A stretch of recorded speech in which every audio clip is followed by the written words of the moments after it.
All right, we're to the witching hour. Turn on the recording.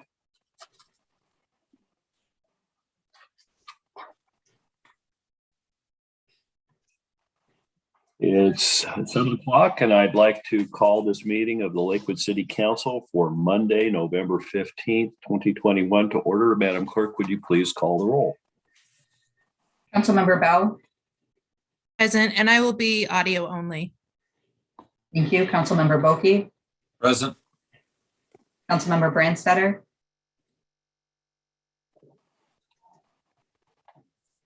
Councilmember Brandstetter is in attendance. Councilmember Palmer. Here. Councilmember Moss. Here. Deputy Mayor Whalen. Present. And Mayor Anderson. Here. You have a quorum. Thank you. So the first item on the agenda is proclamations and presentations. My pleasure to present a proclamation on behalf of Council declaring November as Native American Heritage Month. And for this item, we're welcoming Nisqually Tribal Council member Hanford McLeod.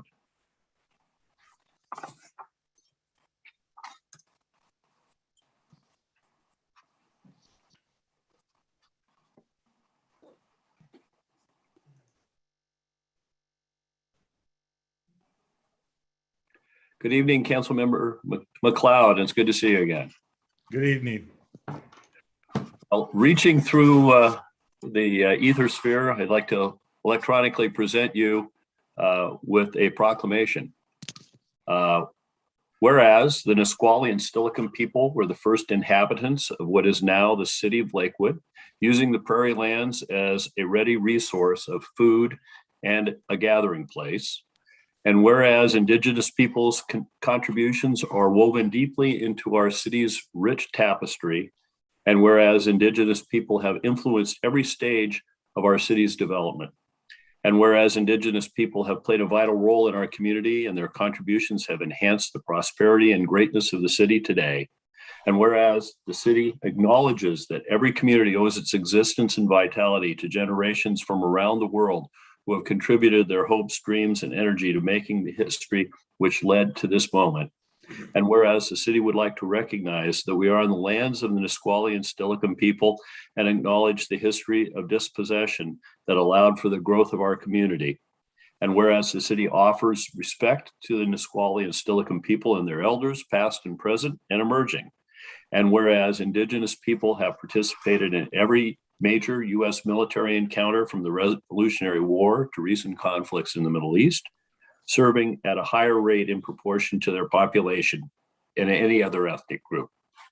And whereas Indigenous people are a testament to the deep importance of culture and vibrancy of traditions passed down through generations, and whereas our community reaffirms its commitment to respect and preserve the traditions and culture and to honor the unique heritage of our first inhabitants. And whereas the city recognizes our responsibility to value all people and are committed to equitably serving all people in our diverse community. Where now, therefore, well, be it resolved that the Lakewood City Council does hereby proclaim November 2021 as Native American Heritage Month in the city of Lakewood and calls upon all residents to commemorate this month with appropriate programs and activities. Proclaim this 15th day of November 2021. Don Anderson, Mayor. Councilmember McLeod, I'd invite you to say a few words on behalf of the Nisqually tribe. Thank you, Mayor. And just let me say it's always an honor to get and be present here to accept any words on behalf of the Nisqually, Squally-Ups people here in our territory. And with my kids here tonight, I really thank the fact that we were able to listen to those words and look forward to the good work that we've been doing with Lakewood in the city and the municipality that we, have this, when I talk about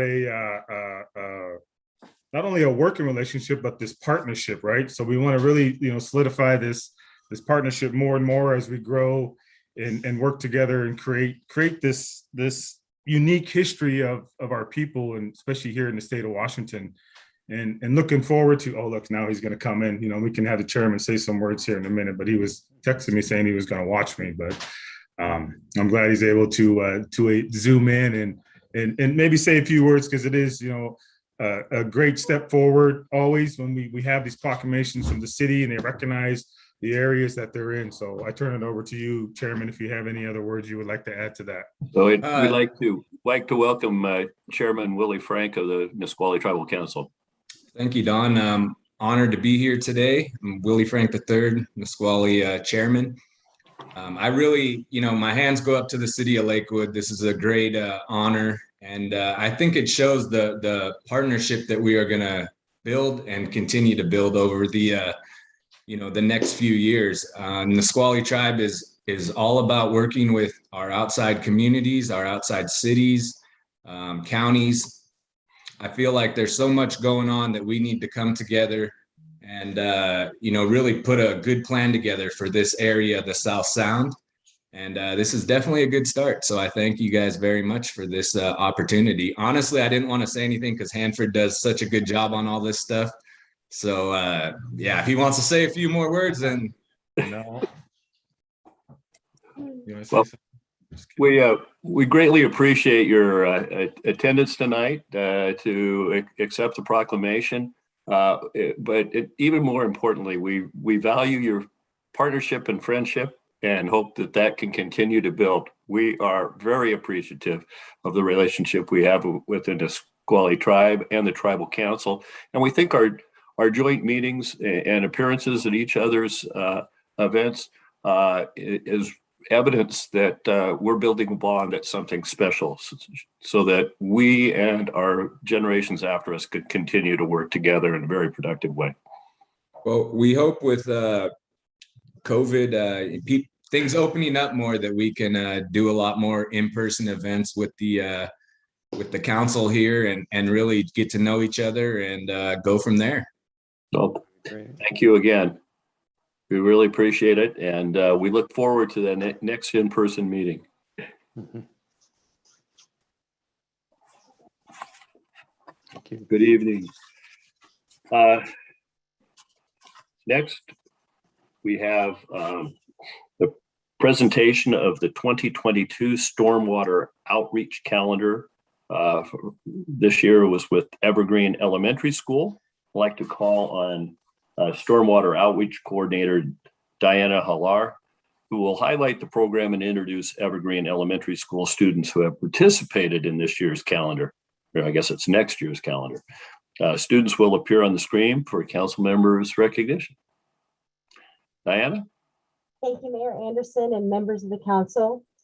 I'm still getting used to these Zoom meetings, so I apologize for my nervousness.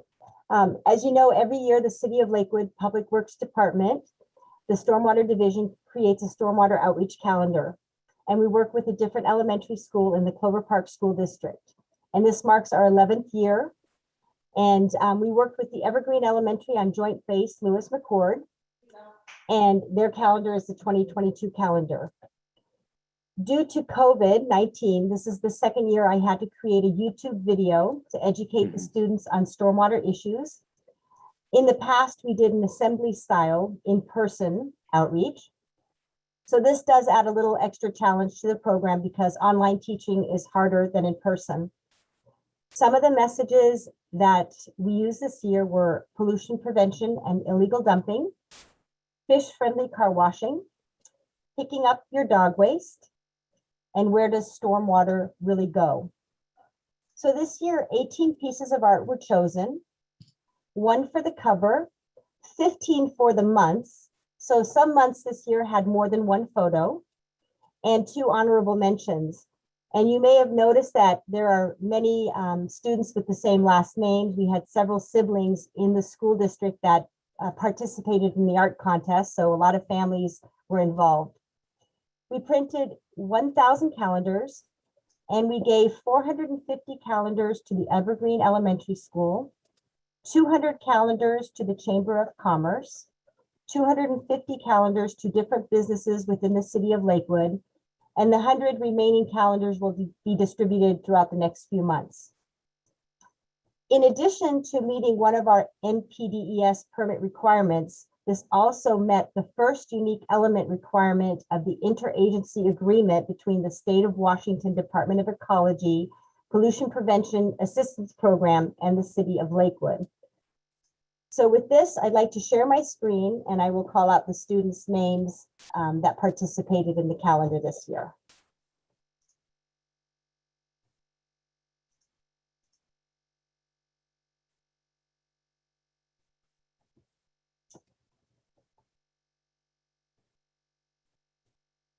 And the first student is Kevin Steele. And then we have Amaya Threats, Leanna Campbell, Isabella Bean, Kelsey Enriquez, Aiden Miguela Rivera, Tony Rincon Perez, Elizabeth England, Marcus Ogburn, Damian Gonzalez, and this is another piece of art with Olivia Threats, who also had a previous month. Alicia Threats,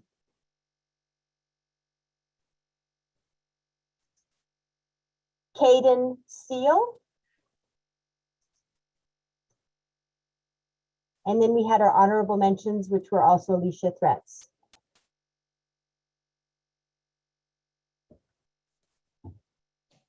And now if I can unshare my screen.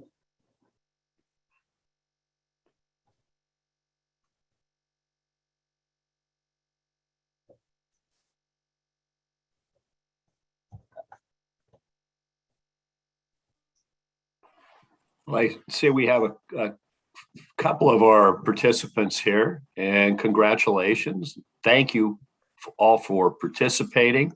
Did a wonderful job. Deputy Mayor Whalen's our art expert here on the council, and I'm sure in the years to come, he will be soliciting your input for public art displays. So we thank you, and I think that the message that you send out to the community by your artwork and the message that goes with them, not to pollute and to keep things clean and to leave them cleaner than you found them, is a very good one that everybody can learn from. So thanks again. You're welcome. You're welcome. You're welcome. Thank you. Thank you. It's hard to give virtual applause, but you're receiving it. Thank you. And we welcome your participation next year. So the next item on the proclamations and presentations docket is the business showcase. Communications manager Jim Koprova is going to share a video regarding our honoree this month, craft theory. Great.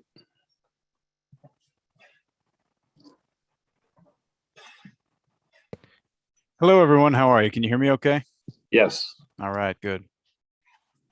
All right, I will share my screen. Hold on one moment. Okay. Oh boy. One moment.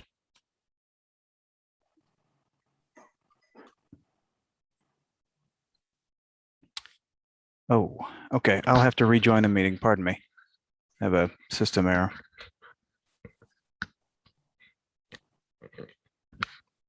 That's never happened to us. Okay.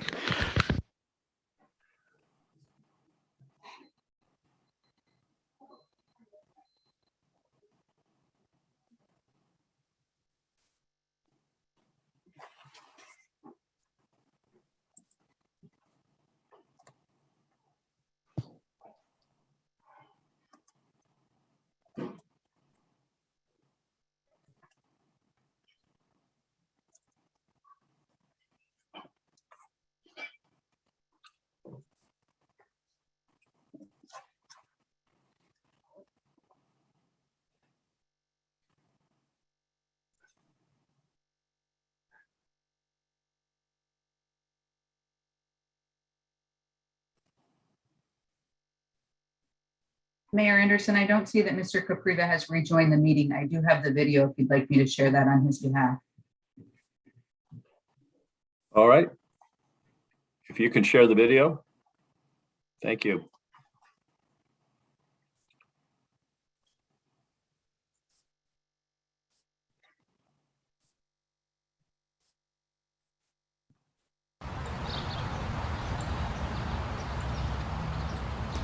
So my name is Meredith Russell. I own Craft Theory, and we're a brick and mortar here in Lakewood, Washington. We call ourselves a creative community studio. So what we're really trying to do is bring together the Lakewood and surrounding communities through creative arts. I found fluid painting, that was my original medium back in 2018, and started showing my friends at work, like, hey, I made this painting, here's a picture. And someone said to me, well, can I buy one? And it blew my mind that somebody wanted to buy a piece of my art. So I signed up for my very first show, and I made a decent amount of money. So I quit my job, which I don't recommend. And I signed up for the Lakewood Farmers Market for the entire season, and it just kind of went from there. Wow. In talking to people, discovered that Lakewood was missing something, and that was a creative community center where people could come and make their own art and learn and experience different mediums. So after joining the Lakewood Farmers Market, I was talking with Sally, the coordinator, and mentioning that I would like to grow my business, and she suggested that I talk to Becky Newton.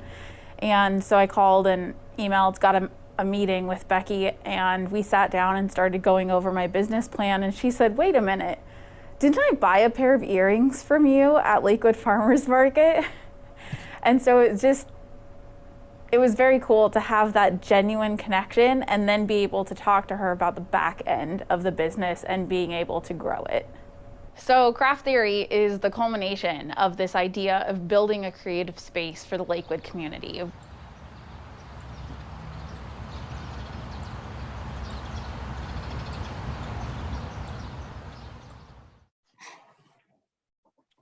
I've been really looking forward to presenting this business highlight because I think that her story encapsulates really a lot of what Lakewood's about. Obviously, the farmers market is, one of the jewels of our summer here.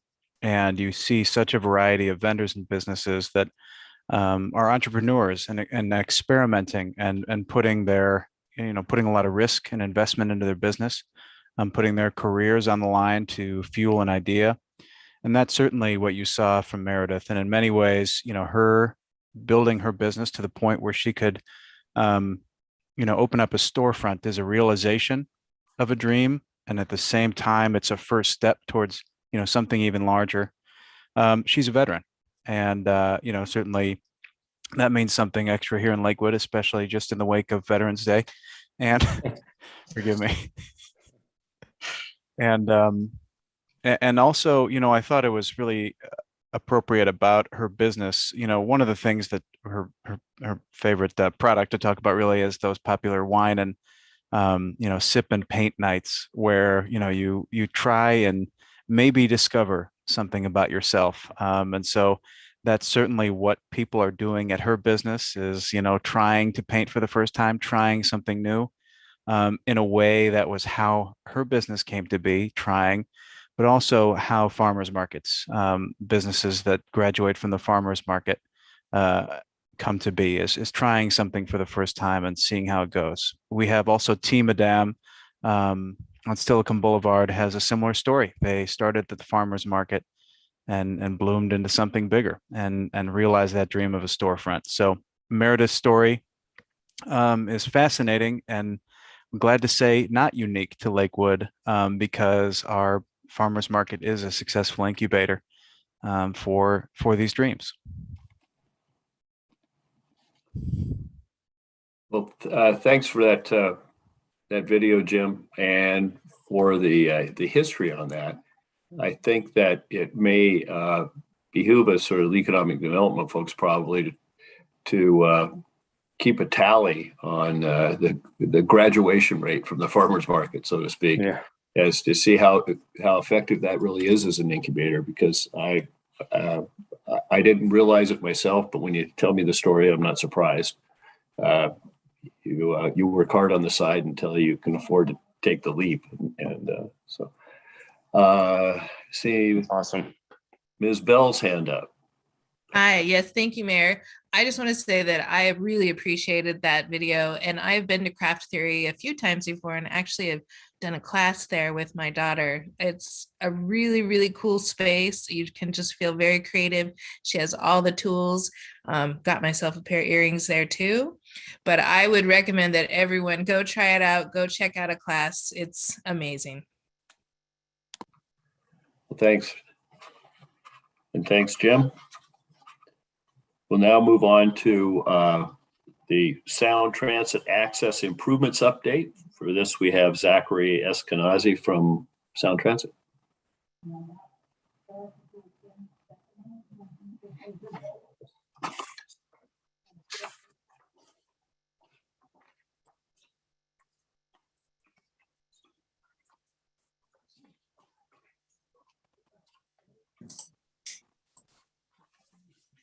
Good evening, folks. Welcome. Hello, this is Zach Eskenazi with Sound Transit, here to present to you all tonight. I have an update on our Lakewood Station Access Improvement Project. And I'm joined here tonight with Andrew Austin, also from Sound Transit in our Government and Community Affairs office. Let me share my screen with you folks. I have a brief presentation for you.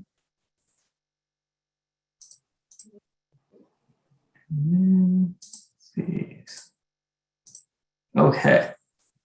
All right. Good evening, folks. So this is Zach. I'm a project manager at Sound Transit. Thank you again for having us present here this evening.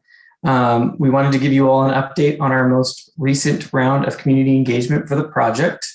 Mr. Eskenazi, this is Brianna. Could you do us a favor and change your display settings up at the top? I changed my display settings to... Yep. Just swap the presenter and slideshow. Oh, how's that? Perfect. Thank you so much. Okay, no problem. Thank you. Sorry, we use Teams, and so I have to get used to Zoom. All right. So as a reminder, this project will improve access to the station for those who are walking, biking, rolling, driving, or taking transit. We expect the access project will support the great work that the City of Lakewood is already doing. We've been working closely with the city to evaluate potential improvements to the station and that we had identified earlier this year.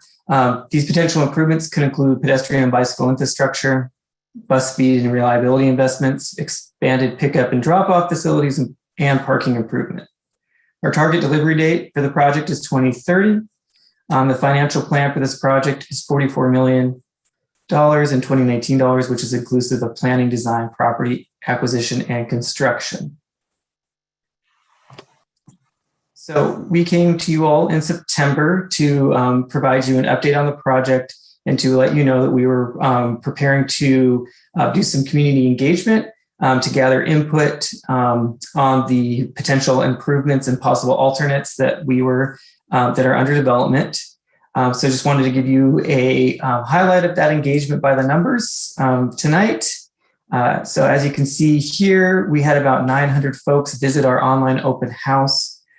Of those, unfortunately, only 28 completed surveys, which means we didn't hear a lot of feedback from folks.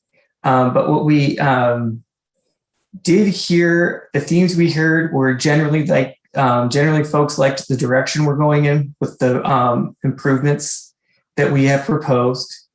There wasn't any strong opposition to any of the potential improvements or possible alternates. And we did get some comments that were out of the scope of the project, but that we'll pass along to other departments at Sound Transit. And we did try a lot of new tactics to try and reach more folks. And we were glad to see this many visitors to our online open house, as well as the in-person events that we held and the virtual question and answer that we held as well. So as a reminder, these are the potential improvements that we have been evaluating.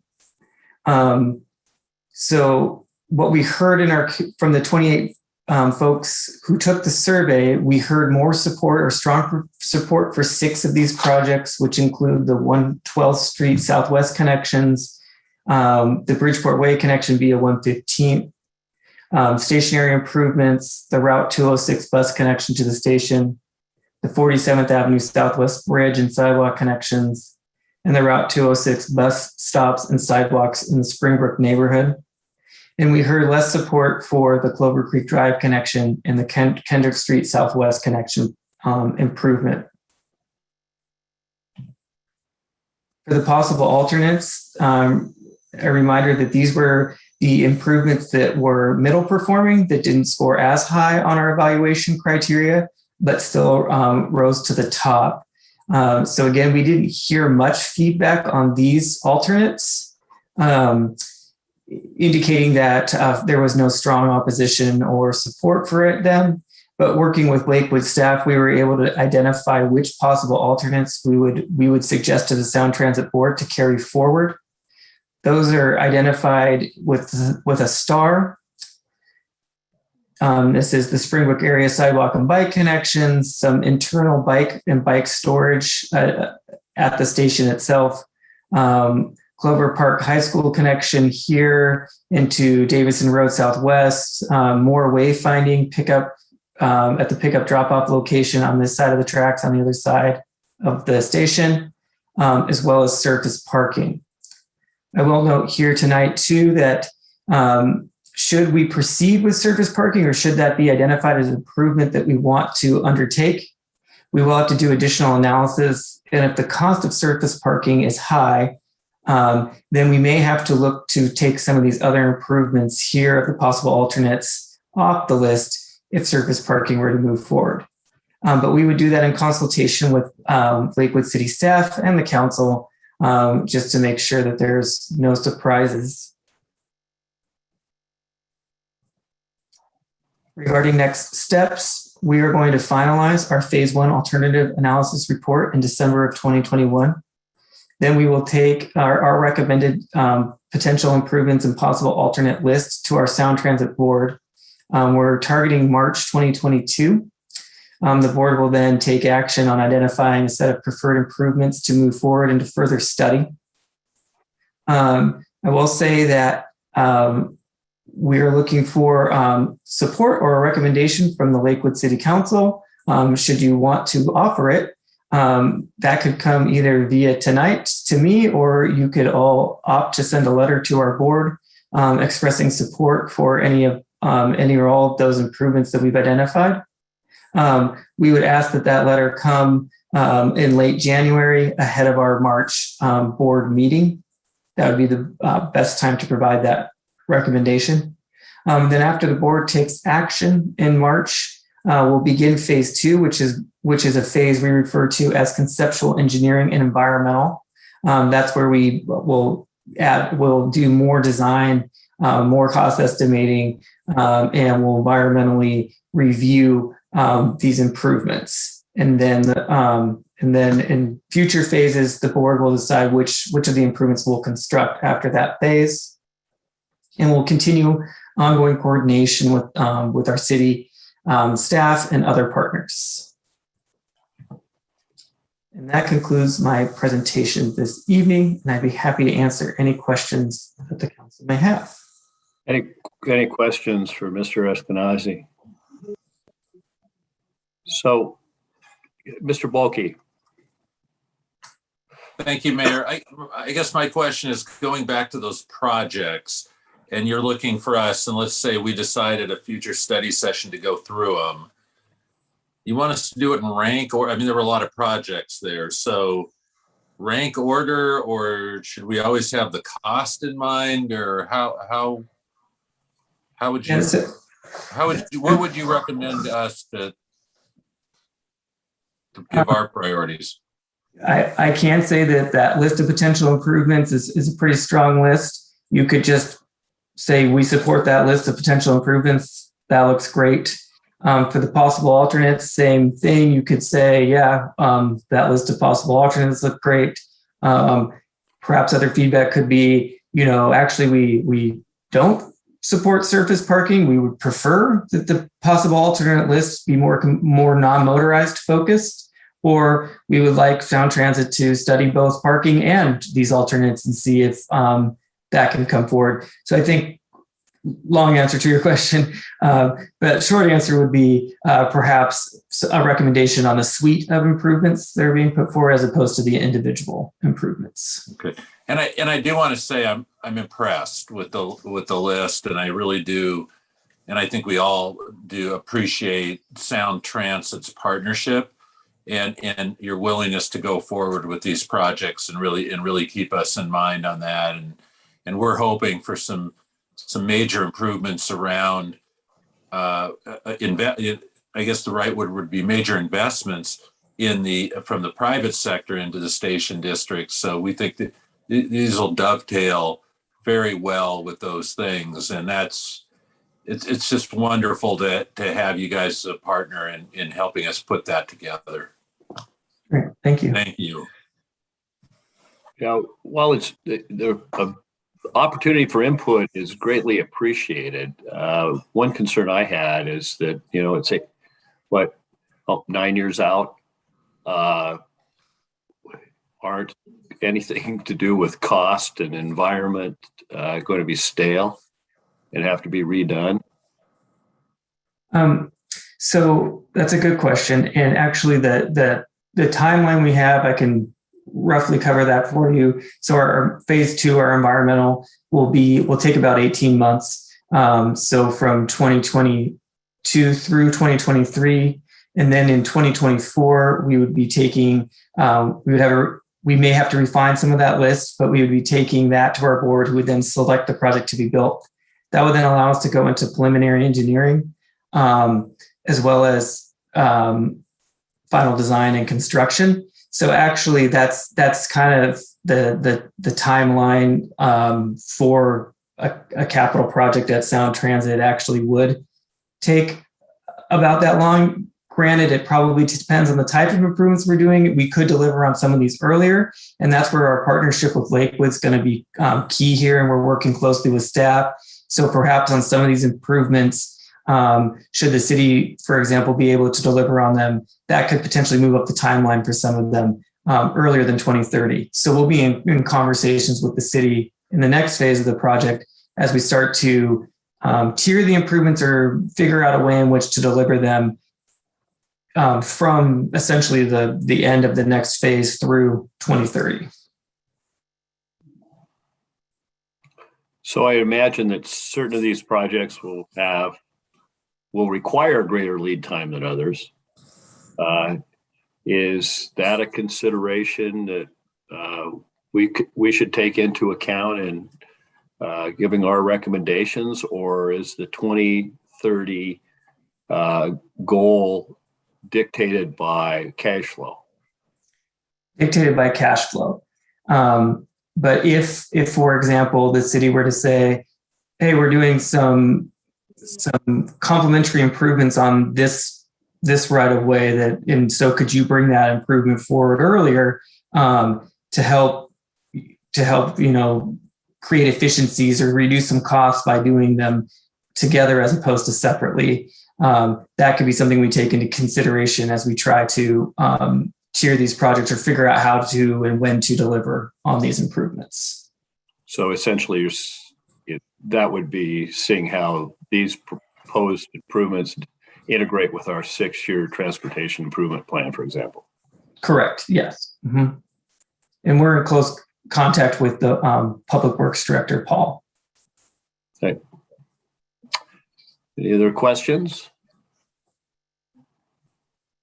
And to the extent you gentlemen aren't siloed with respect to these particular projects, and you can take word back to Sound Transit, this week, Point Defiance bypass route is reopening, and I'd like to commend Sound Transit on its robust safety culture, which was lacking with some other parties, as noted by national authorities. But Sound Transit's been a great safety partner, and we really appreciate the enhancement it's brought to a project that we've been concerned about So thank you. Take that back. Thank you. Anybody else? Well, thanks again for bringing us up to date. We look forward to seeing Thank you. you for your time this evening. Good evening. You too. Goodbye. Thank you. We now move to public comment. Public comments are accepted by mail, email, live virtual comments. You can send your comments in advance by mail or email to Brianna Schumacher, the city clerk, at 6000 Main Street, Southwest, Lakewood, Washington, 98499, or B. Schumacher at cityoflakewood.us. Comments received up to 1 hour before the meeting have been provided to the city council electronically. I will acknowledge that we have received a number of comments in advance, which have been provided to council. Madam Clerk, would you please read the names of comments, the commenters that have sent in electronic comments? Mayor Anderson, we received written comments in advance from Addo Equitas, Bunchy Carter, James Guerrero, Christina Minnetti, and Cecilia and Rob Warren. Thank you. And those will be reviewed by council members. Now, members of the audience or the electronic attendees may comment on items related to any matter related to city business during the public comments period. Comments are limited to 3 minutes per person. If you'd like to provide a live virtual public comments, you will need to join the Zoom meeting as an attendee by calling the telephone number 1-253-215-8782 and entering the meeting ID 868-7263-2373 and press #9 to use the hand function, or go to Zoom at https://zoom.us/join and entering the meeting ID 868-7263-2373. When you're called upon, please give your name and city of residence, such as Mary Moss, Lakewood, Washington. You will be allowed 3 minutes. There is a timer on the screen. During that period of time, your audio will be live. Your raise hand function will be active for the remainder of the meeting, but you will be muted outside of the 3 minutes you're allowed to speak. If you could unshare the screen, the first person who's has her hand up is Laurel Homestead.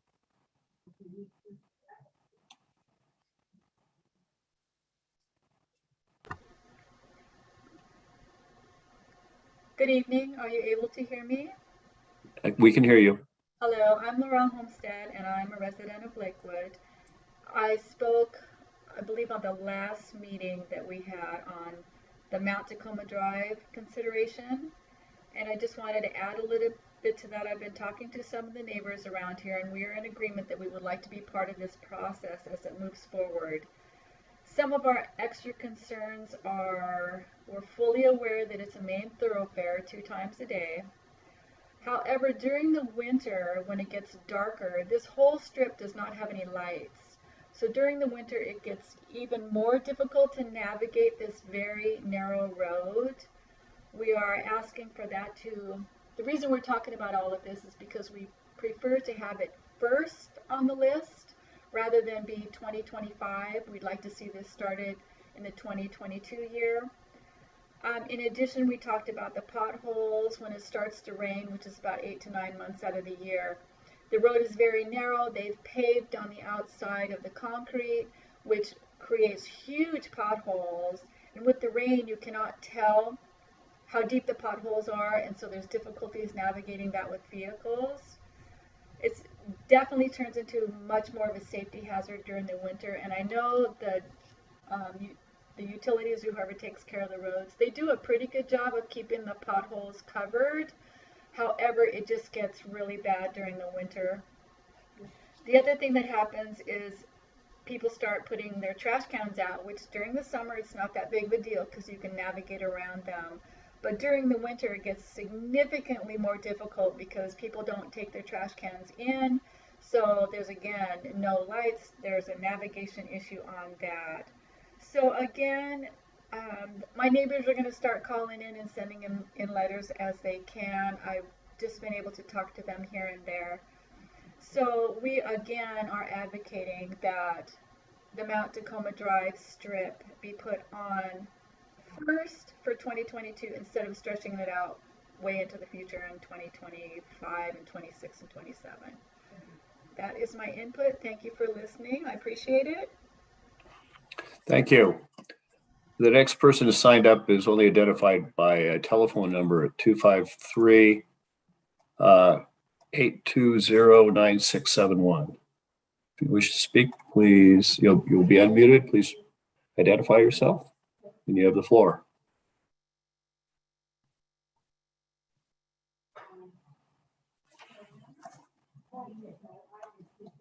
Call in, signed in as. Okay, can you hear me now?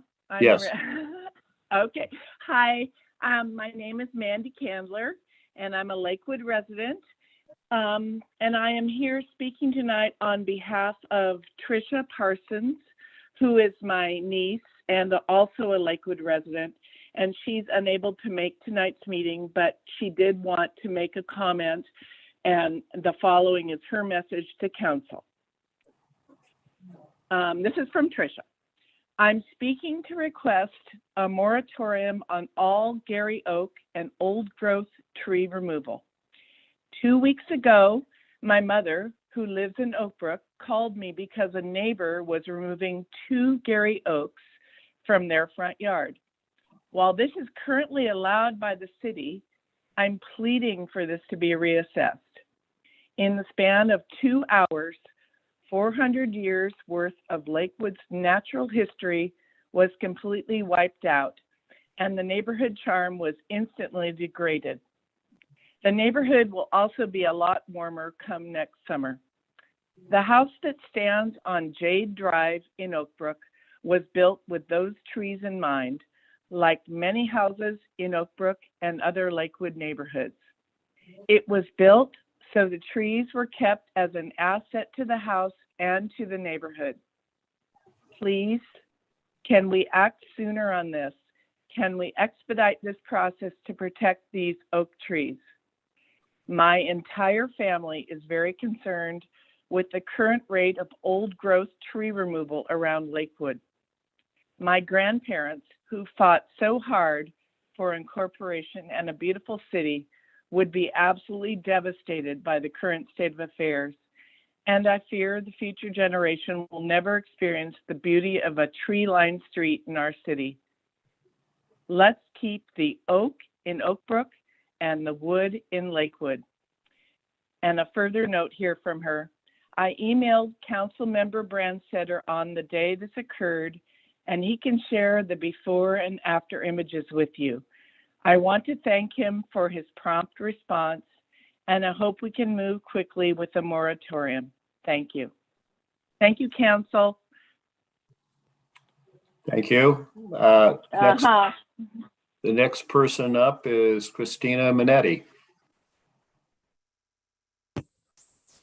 Hello, council members. Hello, Mr. Mayor. This evening, I'd like to tell you about what has happened to our city's Gary Oaks since the last meeting 2 weeks ago. In particular, what has happened in the continued absence of the much-needed moratorium on capricious tree felling. On the corner of Lake Grove and 59th, near the costume shop, a large 3-trunked Gary Oak was cut down, a victim of climate change. This felling was clearly justified. Cracks between the trunks caused by extended droughts and excessive heat allowed water to get in and fungus to take over. There were shelf fungi at the base. The appearance of fruiting bodies are a sign of advanced rot. I sent photos to you in an email, and you could look at them now.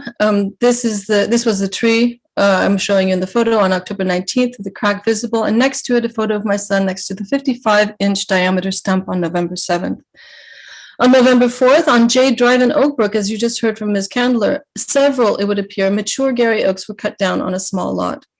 I would be very surprised if they were all rotten. The one on the right in the photo below appears to be a single trunked specimen. I do not yet know whether this was done with a permit or not. The before picture is, you see multi-trunked, very large trees arching over the entire front yard. The next picture is during the course of the devastation, with the pieces at the bottom and a scrap of the tree left. And the third picture is, of course, the denuded yard with all of the tree pieces in the yard.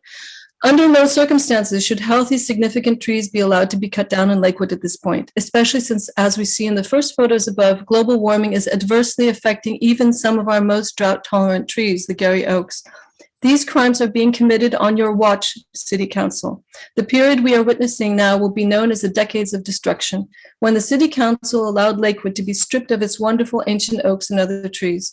This started almost as soon as the city was founded, ever since the notorious 17,000 square foot or less regulation was invented by Mayor Richardson around 1999, as I heard from a reliable source. Just 3 years after the city was incorporated, you are a party to the sixth extinction with your lack of action.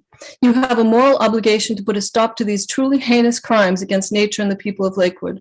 We deserve to have a city whose trees are protected tooth and claw against both the ignorant who simply know not what they do, and those who might know but do not care, having been debased by the greed and selfishness that tragically drives much of what goes on today in this society. Many people around the world would be in awe of Lakewood's trees. It is your job now to save these trees with an interim moratorium effective immediately, and then with truly stringent tree preservation policies that will protect Lakewood's trees for future generations. Without a moratorium, how many trees will be cut down by the next City Council meeting? Thank you very much for your serious consideration of these pressing matters. Next is James Dunlop.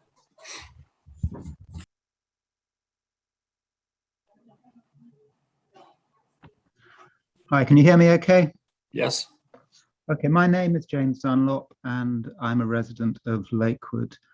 I want to talk about this idea that you can do what you like on your property. Well, to some extent, you can do what you like on your property, but when it comes to cutting down trees, I think a lot of people do think that they're your trees, you can do what you want with them. And I just wanted to question that. If you look at it, say, from a philosophical perspective, say, what would Immanuel Kant say, as far as I understand his philosophy? If you believe something like you should have a right to cut down whatever trees are on your property, then you should also will that in all other cases. You're basically saying in every single case, you should allow trees to be cut down on your property. You know, so in terms of Lakewood, every single property in Lakewood should have that right. Now, you have to consider what the consequences of that actually are and what you're actually willing into reality. If you think about it, I would guess, I mean, these are just figures off the top of my head. I'm sure there are actual data can give you something more precise, but let's say you own a property for 10 years. That's the average time at which property is held for. And after 10 years, it's sold. So that would mean that, and let's say that there's a 10% chance that you're going to cut, that someone who owns a piece of property is going to cut down an oak tree on that. And let's say you push that forward 100 years. So you buy a property, then there's a good chance you're not going to cut down the trees, but you could. Now, after 100 years, you're going to find, if those figures are right, that 65% of properties have removed their oak trees. So that means that without climate change, you're going to see in 100 years' time, if you really will it, give people the right to cut down trees, you're going to find that the oak trees in private hands fall by 65%. And that excludes climate change. That excludes, and with the pressure of population growth, you're going to find that in 100 years' time, there's going to be no more than 20% of the oak trees we've got now in private hands. All that's going to be left is what's in Fort Steilacoom and other public land. So that's what you're willing into reality. You are saying if you believe that you should be able to do what you like on your property, what you are saying is that you will, in 100 years' time, for there to be no more than 20% of oak trees that we have now. Thank you. Next up is Kyle Jollyboy.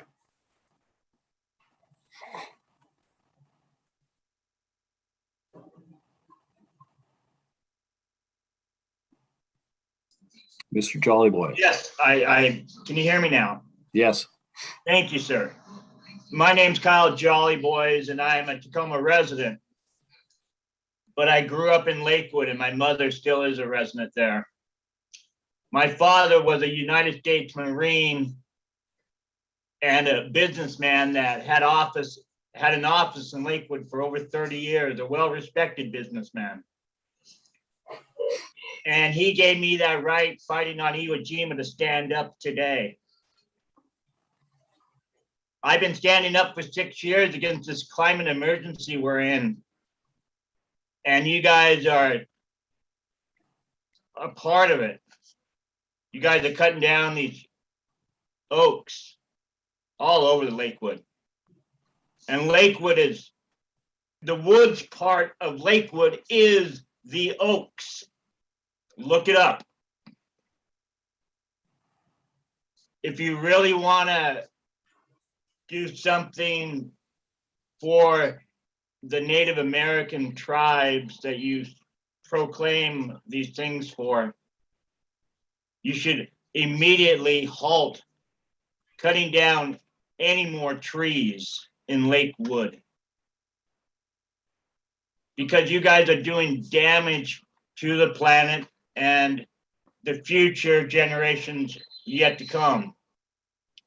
You guys already tore down an iconic drive-in to put in a warehouse that is sitting there vacant on 84th and South Tacoma Way.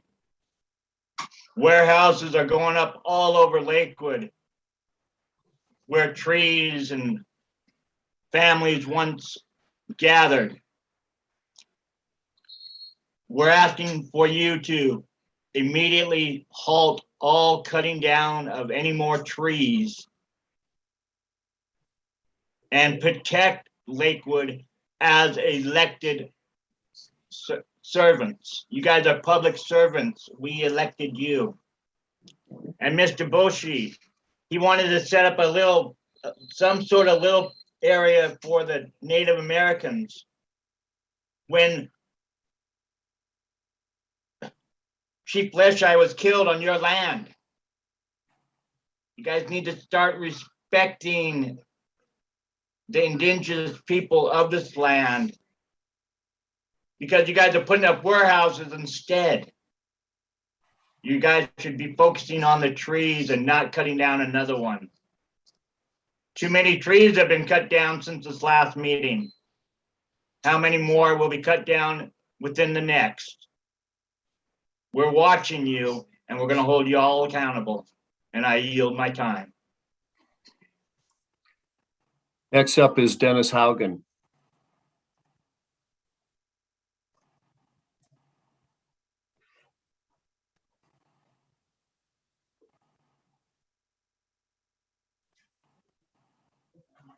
Mr. Haugen.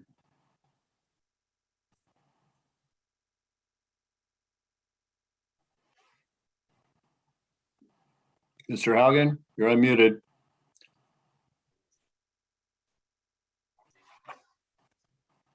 It appears that Mr. Haugen is unmuted and he has an audio, although we're not getting any audio. Okay, so we'll leave him up with his hand up and move to Titchamir Dunlop.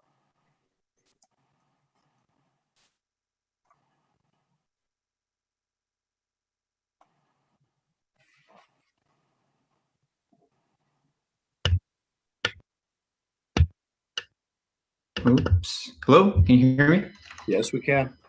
Okay, thank you. My name is Hihomir Dunlop, and I'm a resident of Lakewood.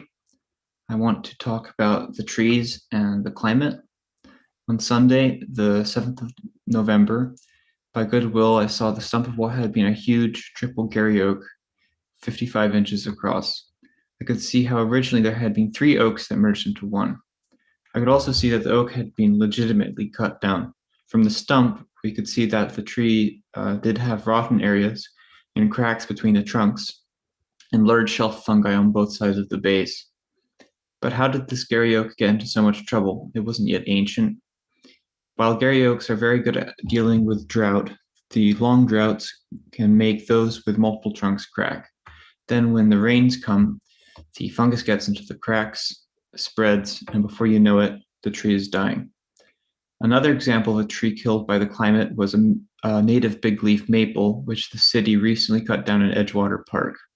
I saw the stump, which had the same rotting pattern.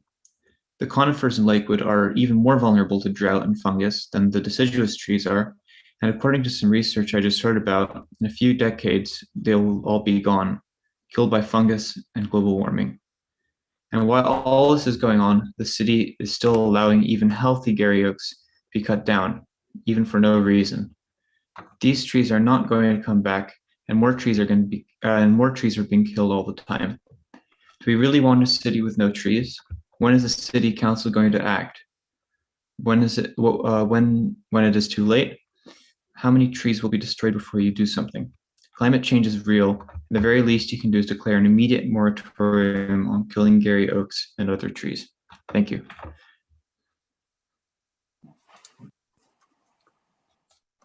Now we'll go to Julian Wheeler.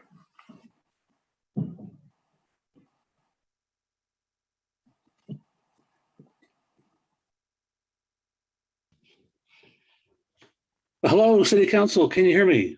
Yes.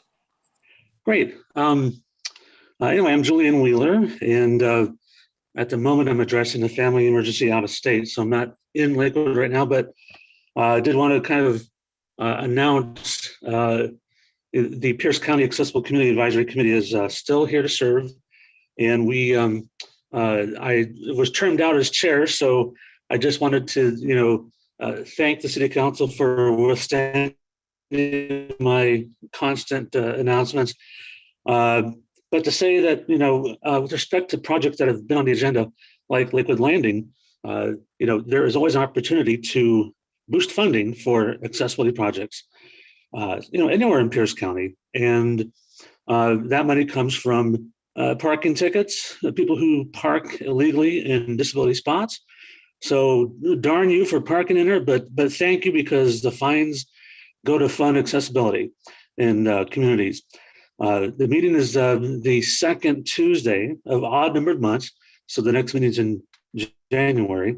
And I just wanted to commend Tony Hester as co-chair and Joy Cockman as incoming chairs. Just to sort of taper off and to just continue as a citizen. But thank you for the good work you're doing.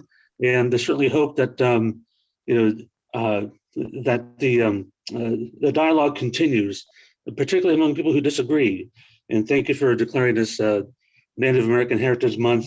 I have mixed tech heritage myself, but also Mayflower heritage. So on Veterans Day, I celebrated the Mayflower Compact and State of Washington birthday. And as a disabled veteran, I want to thank the Puyallup Tribe for sponsoring the Military Veterans Sweat Lodge on near 32nd and Grant, near the tribal hospital. And early on, presided over by Brother Phil Red Eagle, and more recently by Dave Rodriguez. So thank you to the help of the tribes and for the council, and look forward to hearing more things. And thank you for letting me speak. And happy Thanksgiving.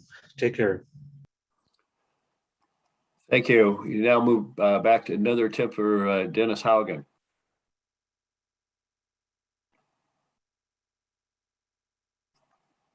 Mr. Haugen.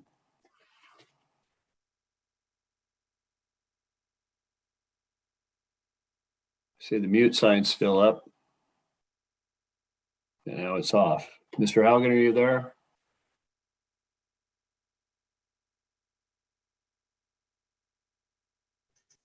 Mayor, Mr. Haugen was attempting to connect by phone audio, although I don't see that was successful. I only see him on with the raised hand here on the computer, but we're not getting any audio still.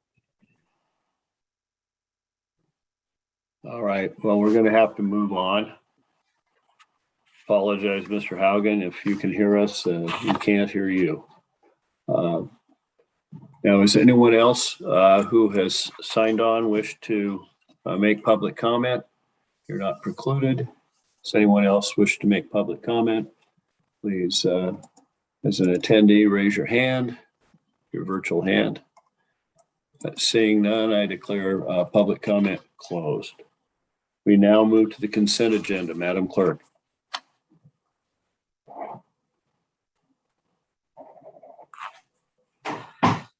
A, approval of the minutes of the City Council study session of October 25th, 2021. B, approval of the minutes of the City Council meeting of November 1st, 2021. C, motion number 2021-84, authorizing the award of a construction contract to Axum General Construction in the amount of $363,828.33 for the construction of the Steilacoom Boulevard Southwest from Weller Road to Phillips Road project. D, motion number 2021-85, authorizing the execution of an amendment to the agreement with Olson Bros Provac for Vector Cleaning Services. E, motion number 2021-86, accepting a grant from the state of Washington and authorizing the execution of an agreement with the Recreation Conservation Office for the Fort Steilacoom Park Turf Infield Project. F, motion number 2021-87, accepting grants from the state of Washington and authorizing the execution of agreements with the Recreation Conservation Office and the Department of Commerce for the American Lake Waterfront Access Improvement Project. G, motion number 2021-88, approving the 2022 Human Service Funding allocations. H, motion number 2021-89, approving the 2022 Lodging Tax Funding allocations. I, motion number 2021-90, approving the 2021 accounts receivable write-offs. J, motion number 2021-91, accepting a $25,000 donation from Amazon to support City of Lakewood special events and the South Sound Military and Communities Partnership. K, items filed in the office of the city clerk. 1, Landmarks and Heritage Advisory Board meeting minutes of September 23rd, 2021. And 2, Planning Commission meeting minutes of October 20th, 2021. Are there any items which any member of the council wishes to have removed from the consent agenda?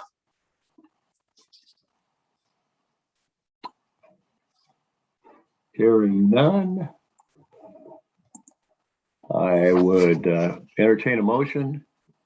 So move, Mr. Mayor. Second. It's been moved by Ms. Moss, seconded by Ms. Farmer, that we adopt the consent agenda.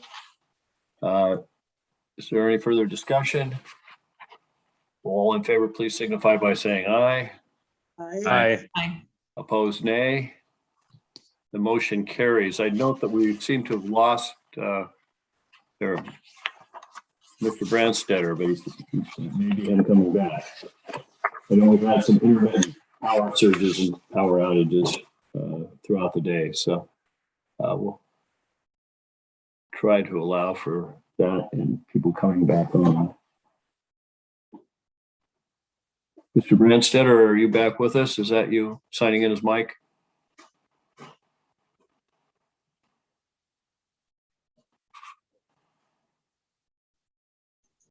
Mayor, that does appear to be him, although his audio and video have not yet connected.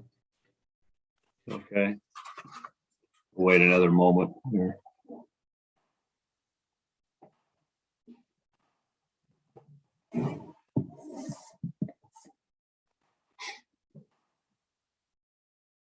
Hope he's not on the same circuit as Mr. Haugen.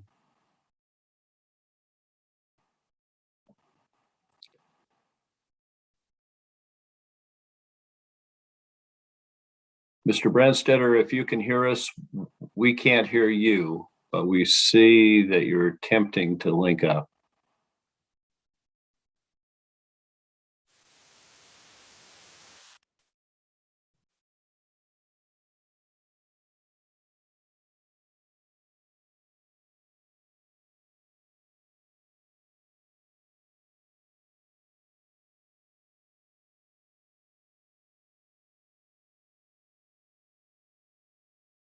Ms. Schumacher, is there an audio only call-in option that can be relayed to Mr. Brandstetter? If Mr. Brandstetter would like to call in, the telephone option would be 253-215-8782. And the meeting ID is 868-7263-2373. And that information is also located on the agenda packet or the script that he has this evening. Okay. While we're waiting for that, we will move on. Next item is ordinances. Ordinance number 760, Madam Clerk. Ordinance number 760, amending the 2021 through 2022 biennial budget. For this, we have Ms. Kraus.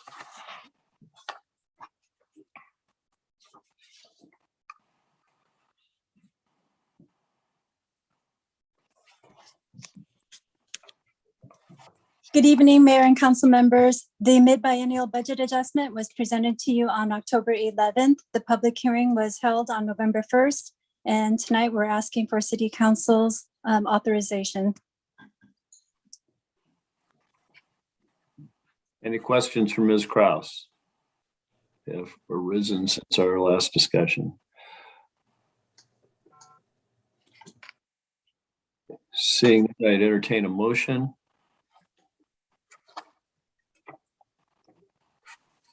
So moved. Second. So I lost that in duplicates. I think Mr. Bulkey made the motion. I think I heard Mr. Whalen make a second. Further discussion, Mr. Whalen. I just wanted to make a comment that, you know, it's pretty impressive that we've got about $47 million in investments into this community in both our parks and our roads, infrastructure improvements contained within this budget. And I'm just really pleased at the amount of staff work that's gone into that investment work to get the grants and the other third-party monies to make that happen for this community. So I'm just very pleased to see that investment.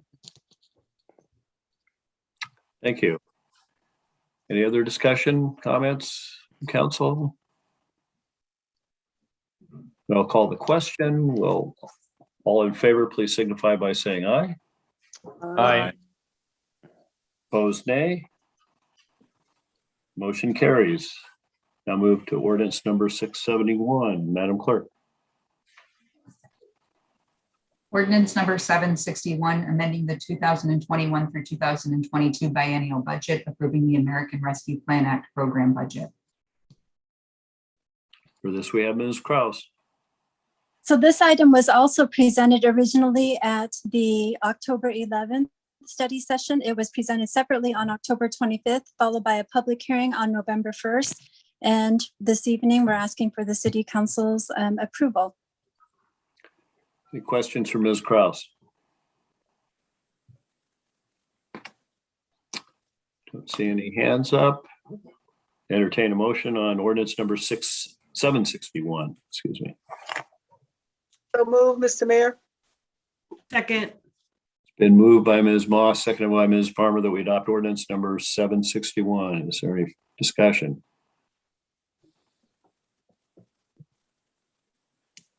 Seeing no hands, call the question. Will all in favor please signify by saying aye. Aye. Aye. Opposed, nay. The motion carries. We now move to ordinance number 762, Madam Clerk. Ordinance number 762, relating to ad valorem property taxes, establishing the amount to be raised in 2022 by taxation on the assessed valuation of the property of the city, and setting the property tax levy rate for 2022. Ms. Kraus. This item was also presented to the City Council on October 11th, followed by a public hearing on November 1st. And this evening, we're asking for the City Council's approval. Questions for Ms. Kraus? Is there a motion on ordinance number 762? So moved. Second. Been moved by Ms. Farmer, seconded by Mr. Bulkey, that we adopt ordinance number 762. Is there any further discussion?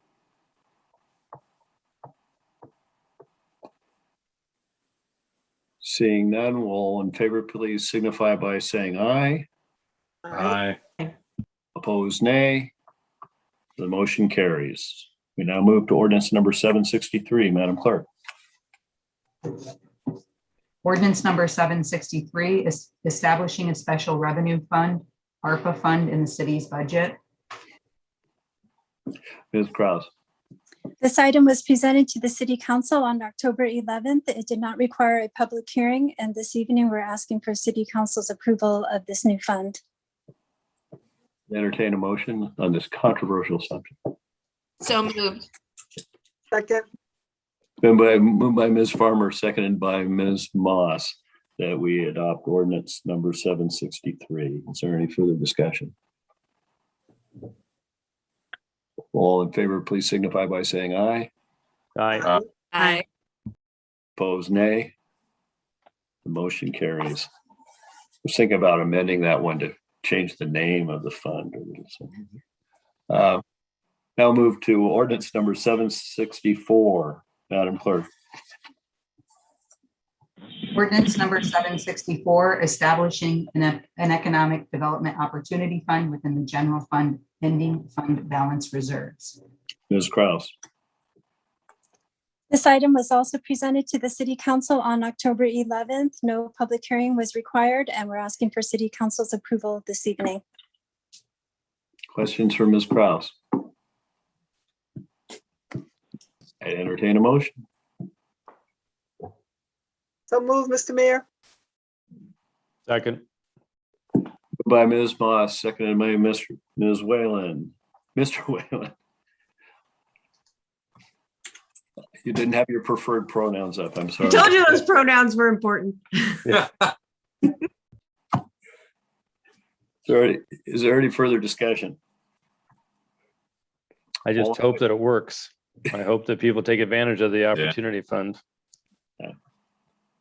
Agreed. All in favor, please signify by saying aye. Aye. Opposed, nay. Motion carries. We now move to ordinance number 765. Madam Clerk. Ordinance number 765, establishing a capital project fund, real estate excise tax in the city's budget. And Mayor Anderson, I would make note that it looks like Mr. Brandstetter has joined us by phone. I'm not sure if we could do an audio test. He's been on for a minute or two. Councilmember Brandstetter. Councilmember Brandstetter. Yes, I can hear. Yeah, I can hear. We can hear you. Okay, thank you. We've moved to, we're now considering ordinance number 765. Entertain a motion. All right. So moved. Second. It's been moved and seconded that we adopt ordinance number 765, establishing capital improvement fund. Should call him Ms. Kraus. Going a little out of sequence with Mr. Brandstetter there. Ms. Kraus? Oh, yes. Okay. So this item here, similar to the other two ordinances, was presented to the City Council on October 11th. No public hearing required, and we're asking for City Council approval of the real estate excise tax fund. Okay. Any further discussion or comments before the vote? No. All in favor of ordinance number 765, please signify by saying aye. Aye. Opposed, nay. The motion carries. We now move to resolutions. Resolutions number 2021-13. Madam Clerk. Resolution number 2021-13, setting the City of Lakewood 2022 fee schedule. Ms. Kraus. This item was presented to the City Council on November 8th, and no public hearing was required. And tonight, we're asking for City Council's approval of the 2022 fee schedule. Entertain a motion. So moved. Second. It's been moved by Mr. Volkey, seconded by Ms. Moss. Is there any further discussion?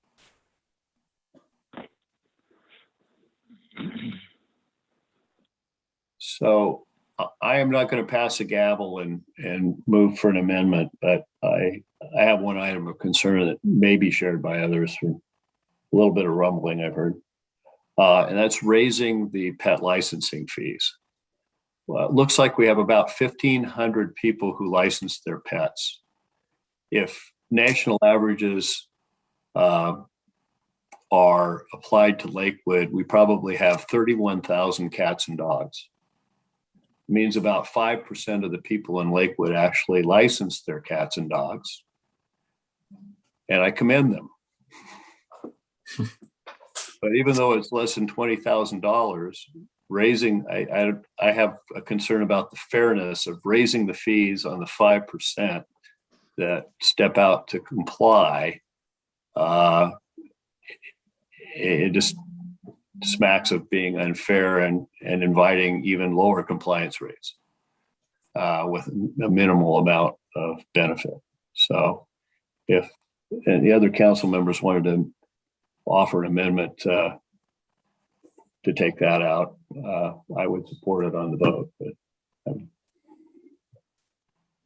I will move to amend Resolution 2021-13 to bring back the fees as they were in 2021 and not approve the adjustment to the licensing fee for the pets. So that would be section L. Correct. Okay. So you're removing all of the new fees and returning back to the struck fees in section L. Okay, I'll second that.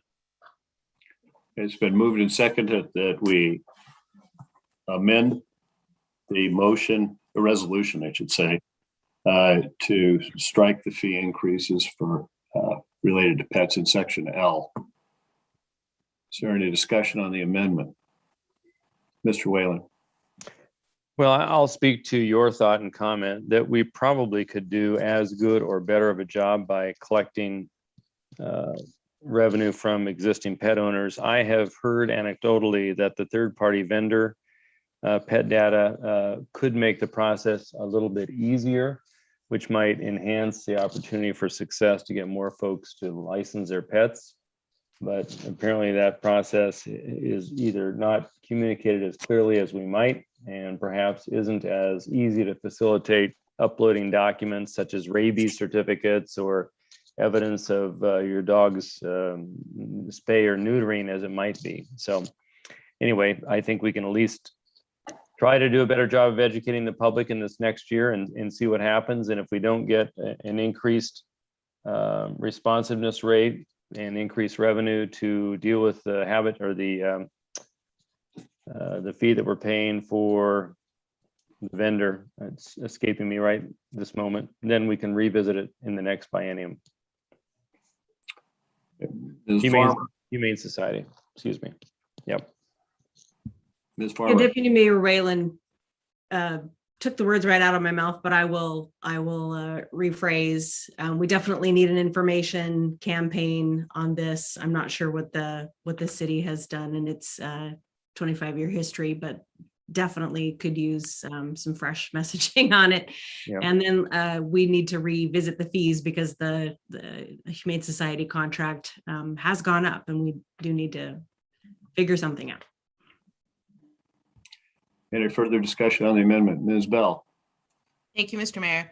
I would agree with the council members. It takes awareness. I think a lot of people don't really know how to, one, license their pet or where, or if they need to.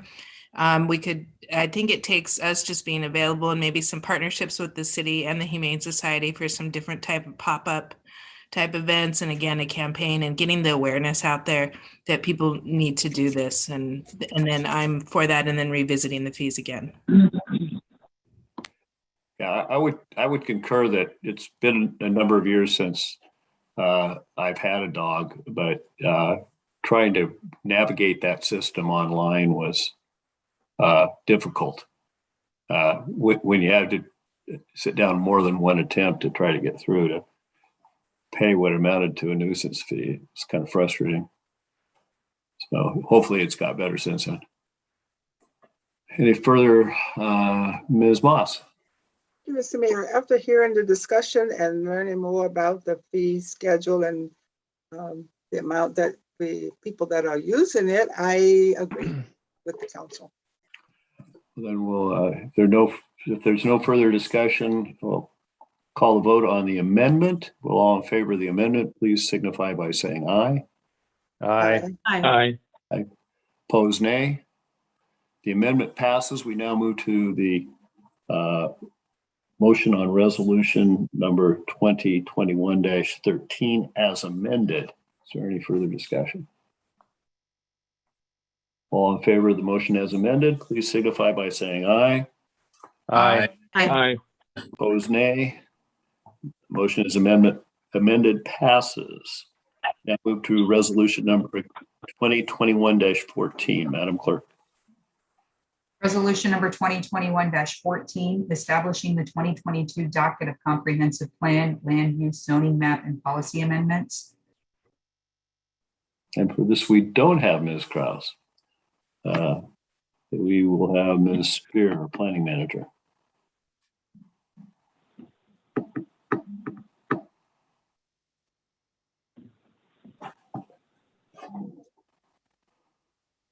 Thank you, Mr. Mayor, members of the council, Tiffany Spear. I will share my screen for a very brief presentation. If I can. 1 second. There we go. On October 6th, the Planning Commission forwarded its resolution to the council with 7 proposed amendments. Council reviewed the amendment and held a public hearing on November 1st. There was conversation at your last study session regarding, in particular, the amendment number 2022-01, which related to the tree preservation code, and there was some significant discussion about that. What you have in front of you this evening is a new version of 2022-01, which refers exclusively to rezoning property or parcels around St. Clair's Hospital that have Gary Oaks present. And the remainder of that amendment is now going to be rolled into the city's tree preservation code update, which will actually be presented to you later this evening in a little more detail. So what you have is a total of 7 amendments. Again, the first one relates to rezoning parcels with Gary Oaks near St. Clair's. Second relates to an update of the 2011 Tillicum Neighborhood Plan and the Tillicum Center of Local Importance. Third is a review of the city's comprehensive plan housing chapter and then related development regulation amendments. 2022-04 relates to whether adult family homes would be allowed within air corridor zones 1 and 2. Number 5 relates to updating sections and terms in the comprehensive plan to reflect that Vision 2050 has been now adopted by the PSRC. 2022-06 relates to updating certain maps within the Lakewood Comprehensive Plan just because of changes that make the current maps obsolete. And the final relates to the City Council's direction to review parking requirements, both citywide and those in the Lakewood Station sub-area. That concludes my report. Happy to answer any questions. Questions for Ms. Spear? Mr. Whalen. So Ms. Spear, with regard to 2022-01, the redesignation of the acreage hosting those Gary Oaks near St. Clair. So I understand generally the impact of the change from public institutional to OSR 1, but tell us for the edification of the public, effectively what will that do if adopted for those oak groves there? It will preserve those oak groves. They will not be subject to removal by St. Clair's Hospital or potentially another property owner. This is actually reflecting what was discussed orally and in past permit applications by the hospital with the city. And so this is bringing down into zoning what has been understood between the city and the hospital for a long time. But it's with the hospital's blessing as well? Yes. Yep. Okay, great. Thank you. You're welcome. And I had one more question for you on the Telecom project 2022-02. I believe there was a proposal or some public comment that came in from architect James Guerrero today on this. Yes, council member, and thank you for that. That actually is anticipated to also be rolled into 2022-02 because it will be an area-wide or a neighborhood-wide, I should say, review of all of that zoning. So we do intend to incorporate that into that application. Okay, so we don't have to formally amend this tonight. You will already incorporate that correct proposal in. Great. Yes. Okay, thank you. Any further questions for Ms. Spear? Entertain a motion on resolution number 2021-14. So moved. Second.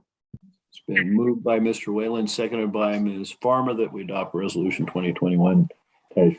Is there any further discussion?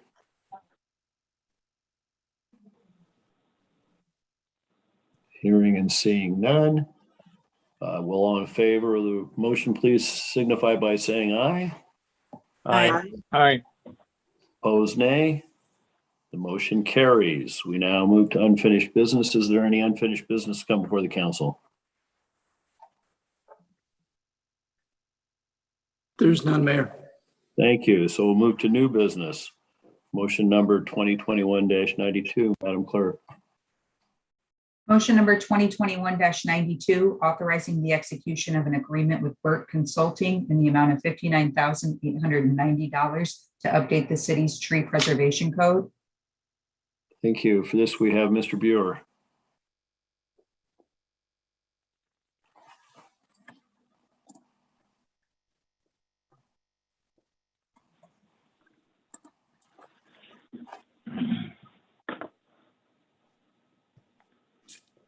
Good evening. Again, the item before the City Council is a proposal to move forward with amendments to the Tree Preservation Code.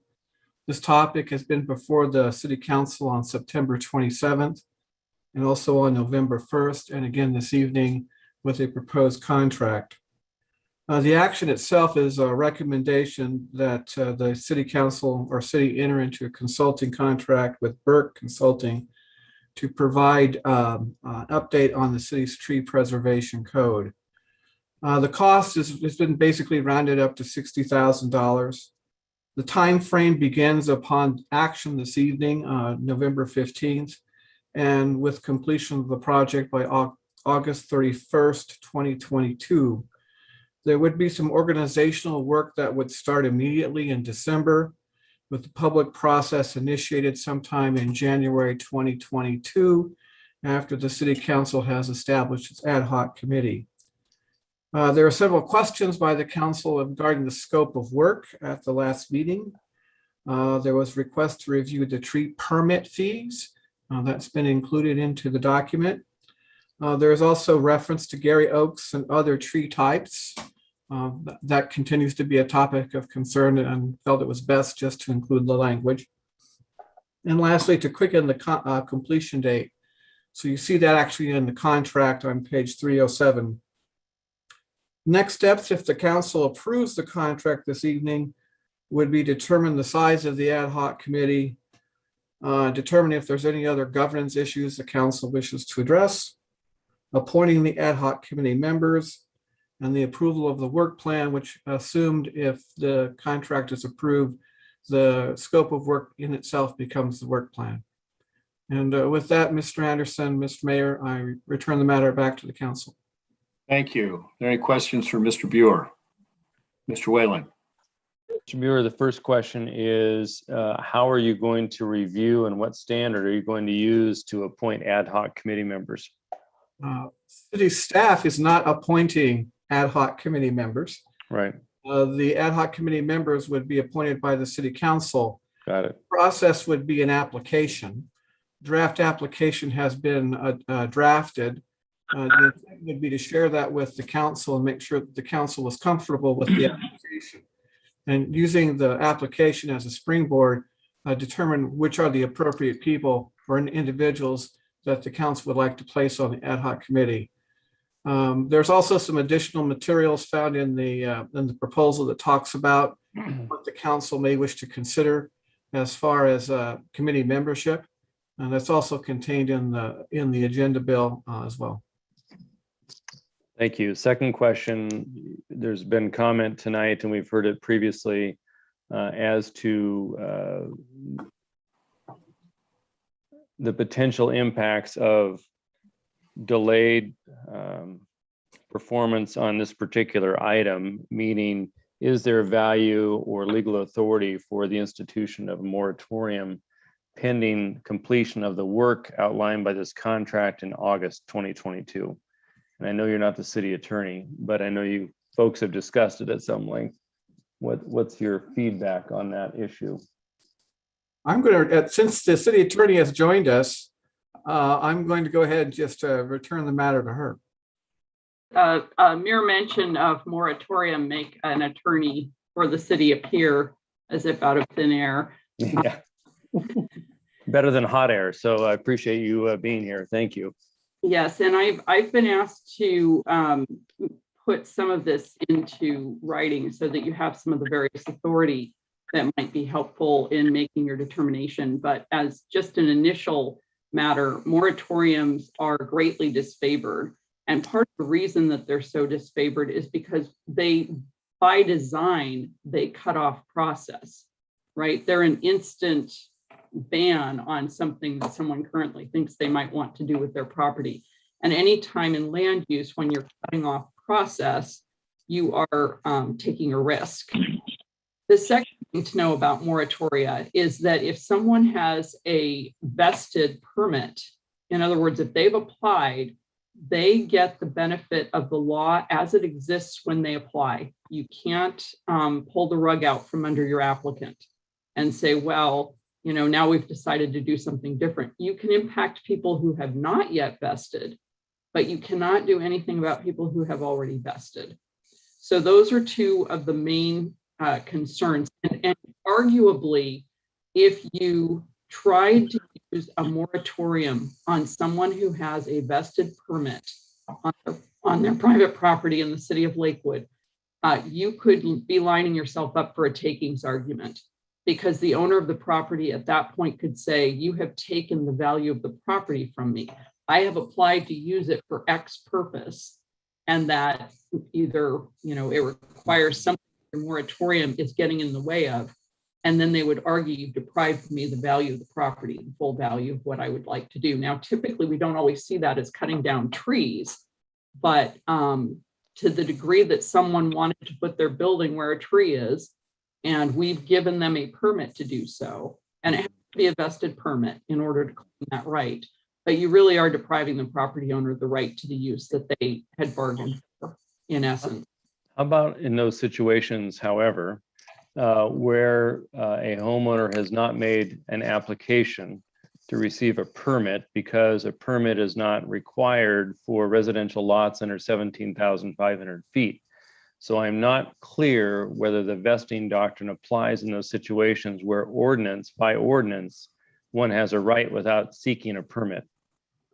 If they are relying on something that we've assured through our ordinances, I think they've got a little bigger of a hill to climb, but there's still that argument for detrimental reliance if they can show some damage to not being able to rely on the ordinance.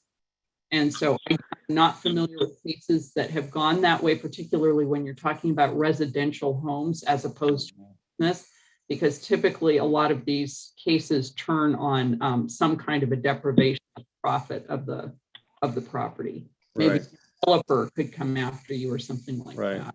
So, But again, it does create the question for looking at Lakewood. If we don't, if our code can't be relied on, we've had discussions with you before about how we wanted our development code to be the kind of thing that you could be halfway across the country and look at our code and know exactly what could be expected of you if you developed in Lakewood. Mm-hmm.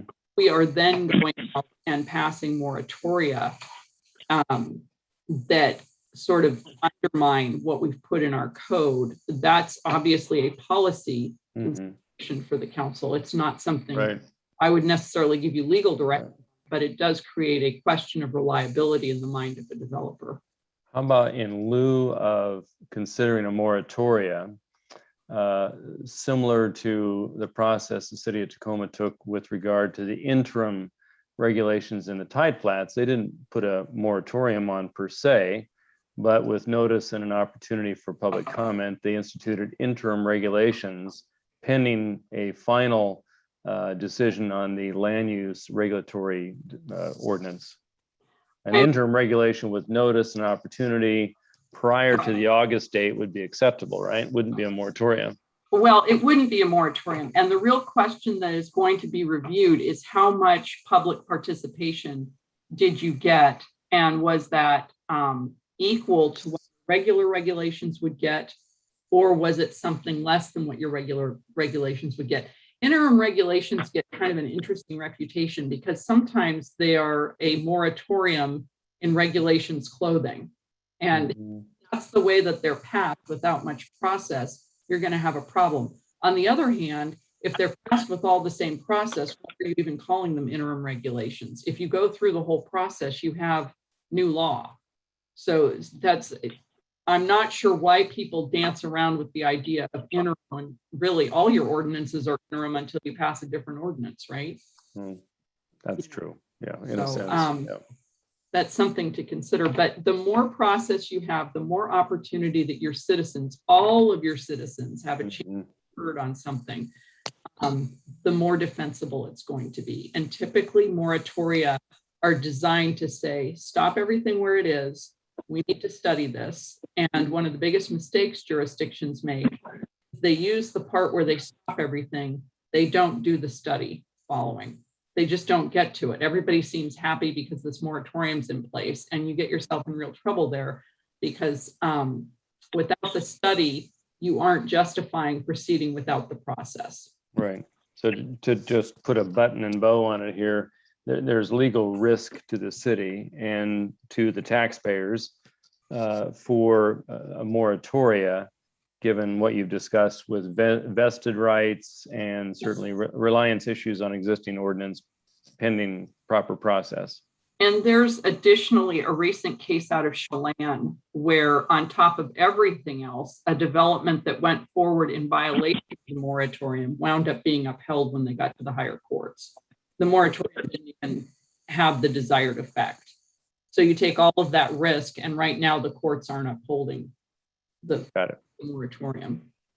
Well, I appreciate your time on this because it's important just to have this discussion for the public's edification. So thank you. Well, the manager has specifically asked me to put something together that includes things that you might want to see, like legal citation and the like. So, we're working on that, and he's going to be reviewing that with us probably within this room.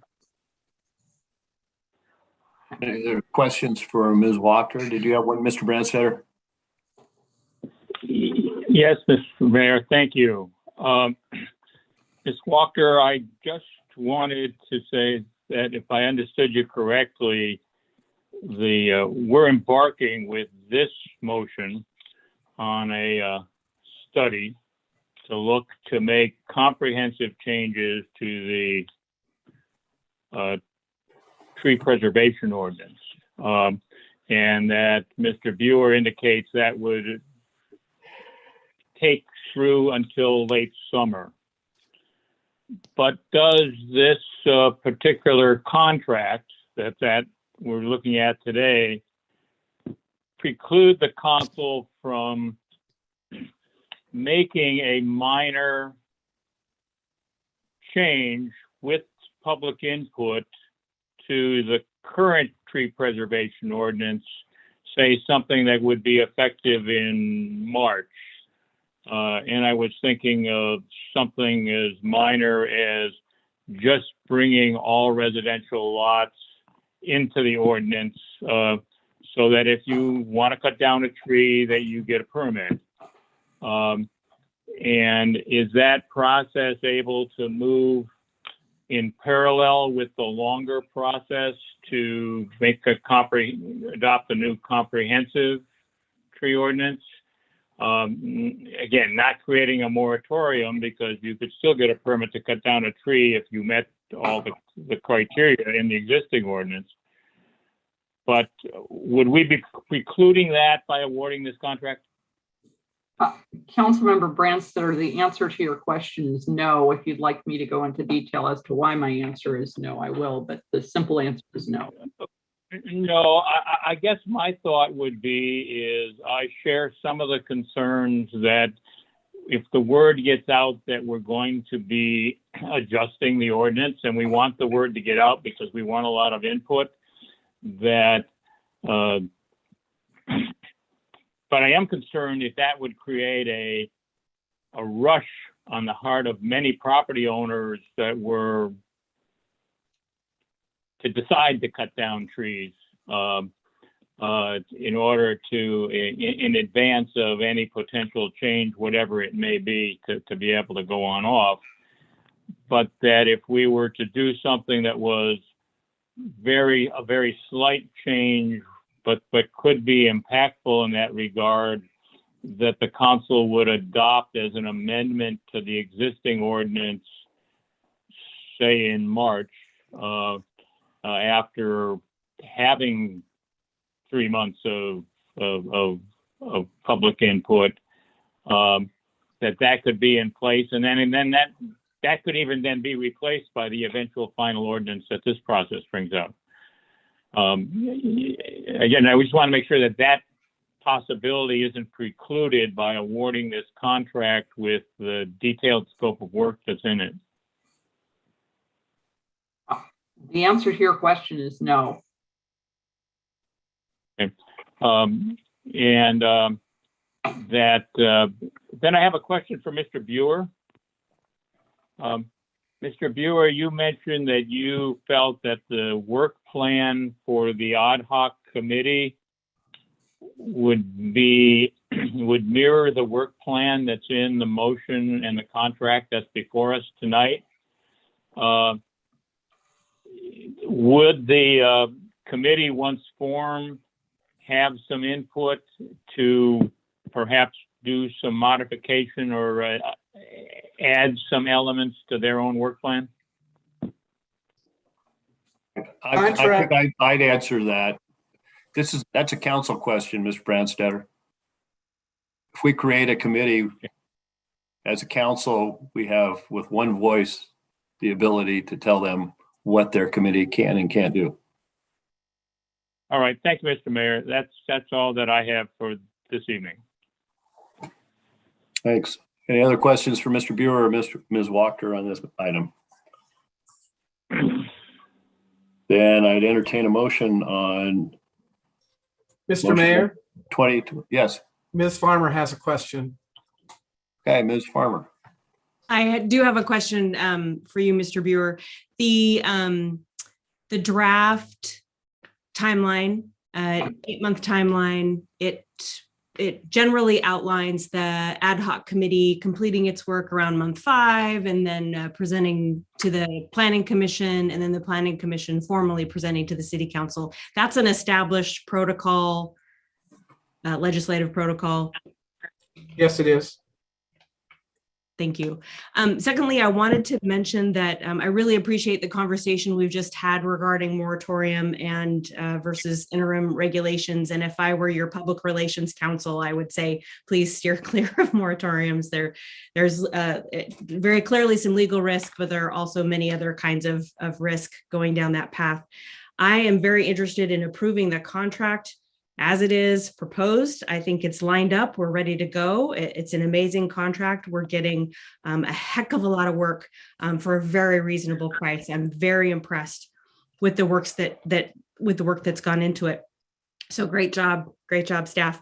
I'm also interested in after that conversation is done, in proposing a second contract or in exploring this idea of interim regulations and getting that moving by itself or amended to the current contract or whatever. But okay. Well, in order to get this moving, we need a motion on motion number 2021-92. So moved. I move to adopt the motion. Okay, we'll give Mr. Branstetter the motion, and Mr. Whalen, was that second? Yes. And is there further discussion before we take a vote? All in favor, please signify by saying aye. Aye. Aye. Opposed, nay. The motion carries. Now move to reports by the city manager, Mr. Caulfield. Good evening, Mayor, Deputy Mayor, and council members. I'd like to first call upon our Public Works Engineering Director, Paul Busich. I'd like to give you an update on a proposed interlocal agreement that we have specific to a road project here in the city of Lakewood that would occur in partnership with our neighbor, the city of University Place, the city of Tacoma, and Pierce County. So, Mr. Busich.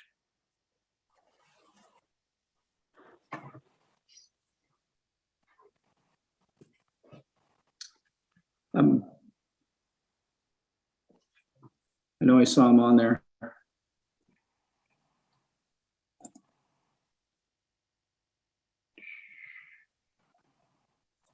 He's still in the attendees. Mr. Busich has been promoted as a panelist, and there's just a slight delay.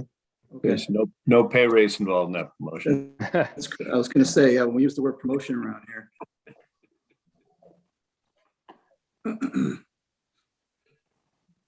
Though he is worth it, as you will see in this presentation.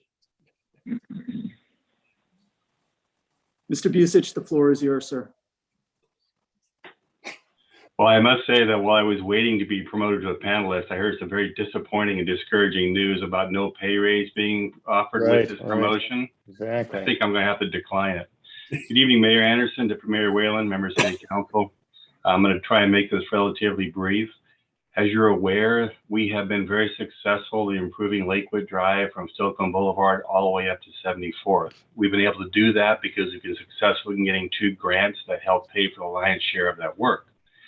The remainder of Lakewood Drive from 74th to the city limits is a very small project. And we don't view that as a project that's going to be viewed very competitively with granting agencies. So a couple of years ago, we decided we were going to reach out to Pierce County, City of Tacoma, and City of University Place. Because if you've driven Lakewood Drive / Orchard up to 56, you know that it's hit and miss on whether you have any sidewalks, what kind of improvements there are, primarily because the roadway itself is actually within 4 different jurisdictions. And all 4 of us would like to do our part, but it's just not competitive individually. So we reached out to the other 2 cities in Pierce County and said, hey, what do you think about doing a joint effort to bring us a design up to about 30%, and then we would collectively go after a grant that would build the entire project. So in consultation with our peers and the other agencies, we've concurred that this is actually the best way to get this work done, and probably the only way to get it done in a comprehensive fashion. The agencies that we typically get grants from do like joint projects such as this, where everybody's working together. They also like to see projects that complete a corridor, which we will be doing with this joint application. So we have prepared a draft interlocal agreement for council consideration. University Place has taken theirs before their council about the same time this month. Tacoma has agreed to take on, of course, the portion of the roadway that is currently Pierce County, because Tacoma, Pierce County, and the residents have been talking about an annexation of that area into the city of Tacoma. COVID 2020 kind of shut things down as far as their forward progress on that, but they still intend on moving forward with it, and it looks positive. So they're taking on that body of work. For the city of Lakewood, what this means is that for about $8,500, we're going to get a 30% design of a new traffic intersection and then the roadway, including sidewalks, up to the north city limits, which is about the golf course terminus. For Tacoma, they're going to be paying the lion's share of the design because they have the least amount of information. University Place already has survey work, so their costs are less on survey. From my perspective, $8,500 to get 30% design is a screaming deal. And what we'd like to do is like to bring this back to you on December 6th, the interlocal agreement, the draft, which is a part of your council package. bring it back. I don't expect any changes. So what we call draft, it really is our final form, barring any consideration or changes from council for approval on the December 6th council meeting. With that, I'd be happy to answer any questions. Questions for Mr. Bucich? Looks great. Seems like a no-brainer. Thank you. Yeah, thanks for doing Thank you, it. thank you, Mr. Bucich. And as Mr. Bucich pointed out, we'll bring back the ILA for council consideration as part of your next regular meeting. Thank you. Thanks for your time. Next up, I'd like to call upon our one of our recreation program managers and special events extraordinaire, Sally Martinez, along with your artist who you have chosen for the Colonial Plaza artwork, Mr. John Fleming. Ms. Martinez and Mr. Fleming, the floor is yours.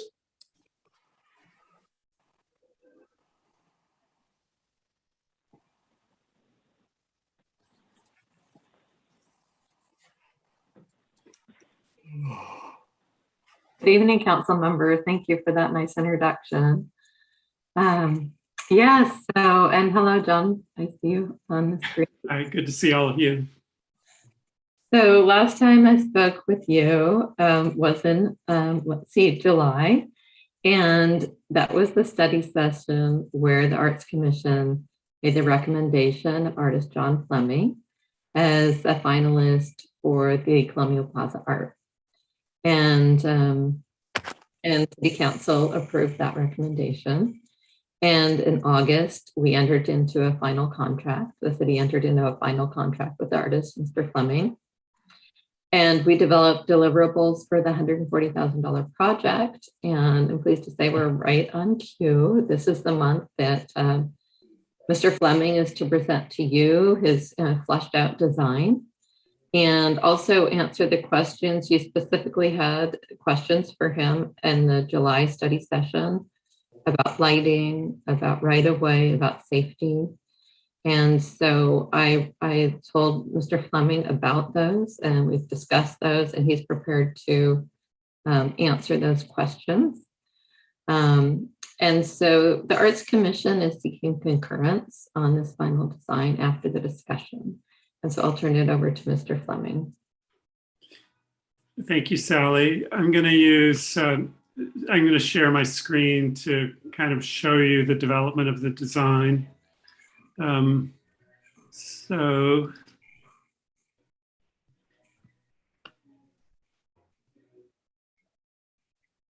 let's see.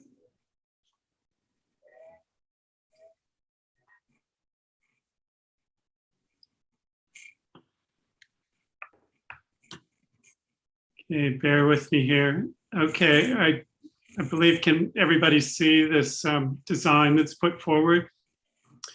The commission that I was offered was to create this gateway piece for Colonial Plaza, and it was made up of these two big arcs made out of steel.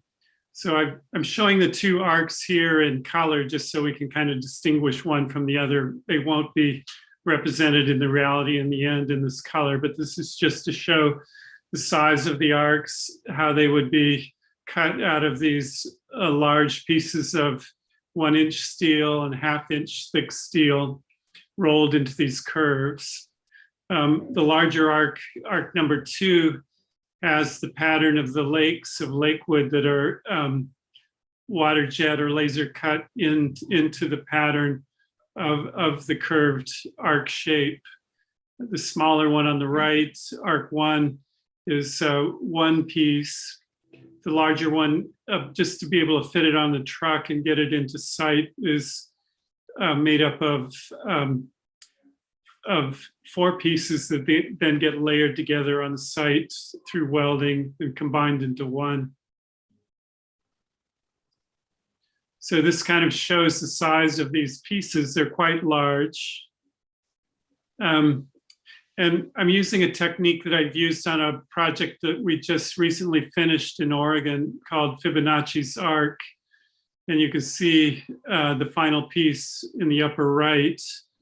It's composed out of 1/2-inch plate steel that's rolled in a large shop in Clackamas, Oregon, where we can roll these up to 40-foot long pieces, up to 10 feet wide, 1/2-inch thick, into these graceful curves.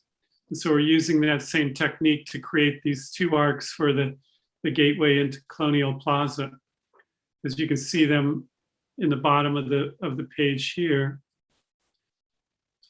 And then the next aspect of it is more of this community aspect, making it relevant to the community of Lakewood.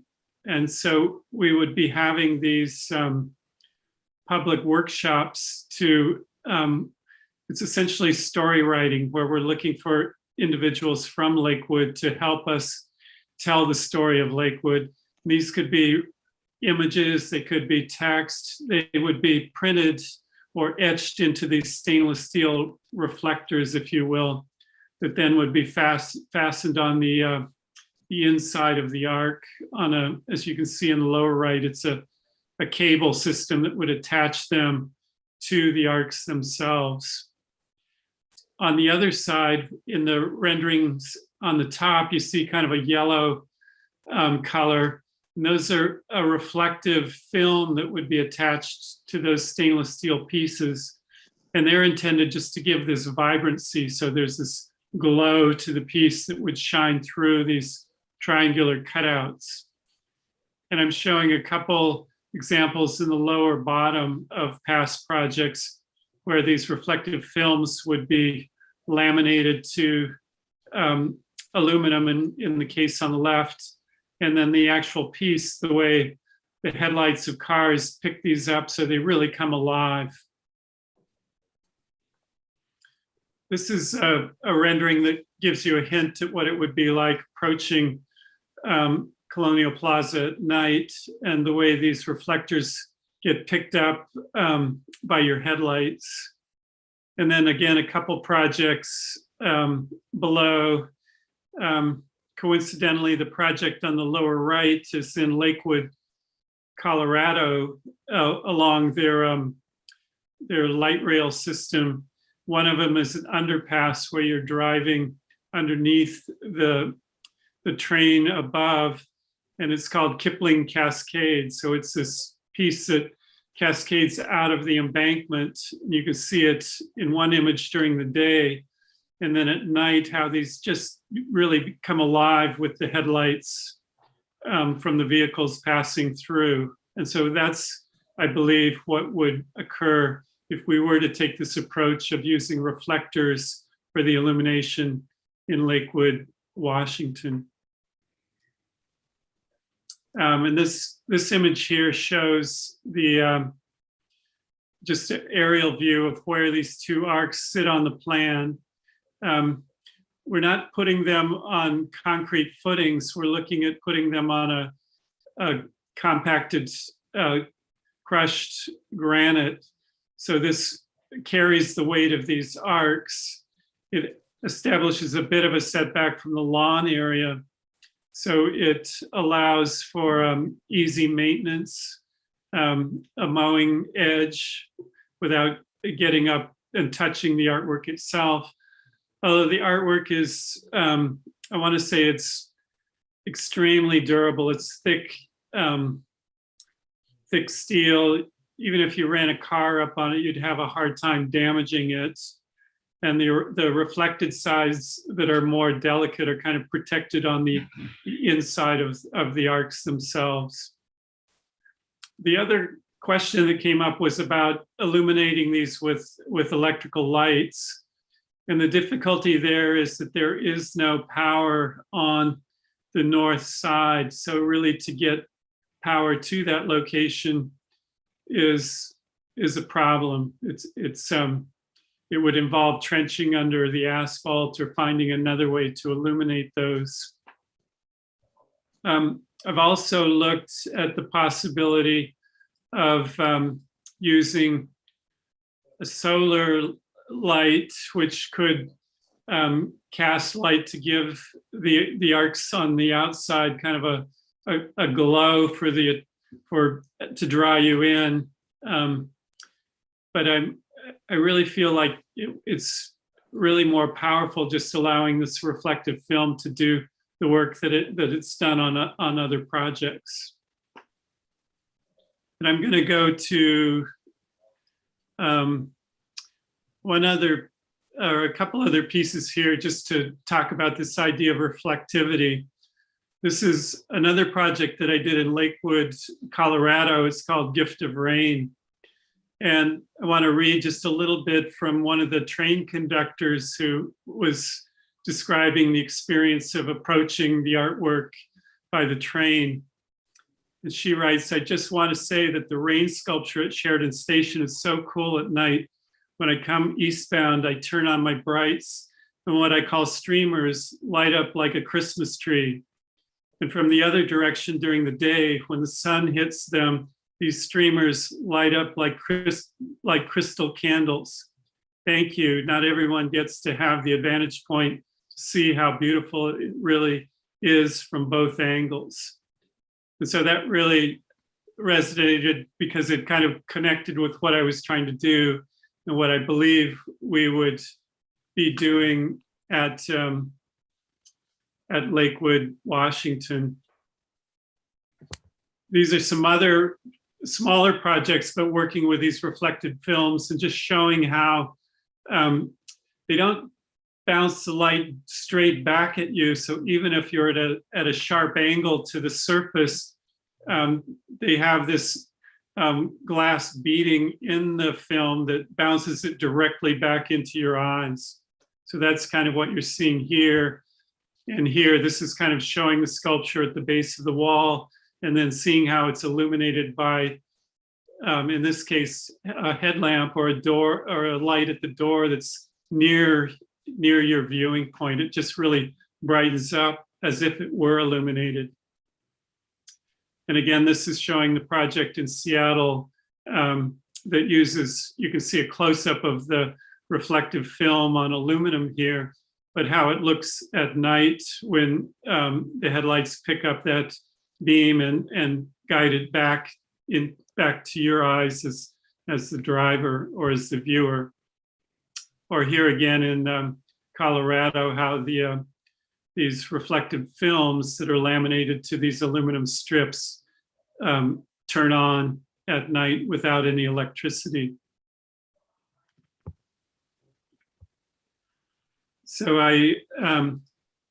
I'll keep these so we can look at them, but I'd love to open it up for questions just to address the other concerns about the site now. So please. Any questions for Mr. Fleming? I have several. Mr. Whalen, why am I not surprised? Yeah, exactly. Hey, John. Thank you for coming tonight. My couple of concerns. The etchings on the back side, they have meaning if one can actually perhaps, get out, walk up to it and see them, right? Yeah. And maybe review the story. Or how big are they? Are they going to be of a size that someone's going to be able to look at? Are they a quarter, half dollar, 3 inches? What are we looking at there? What we're showing here, and these are just round discs, but they're 4 inches in diameter. Okay. So they're really large. It's a good size. Yeah. And I think there's something that very definitely, and the hope there is that the people who helped to create these, then it's kind of an acknowledgement of their participation. And so the artwork belongs to the city and to the community and not to me.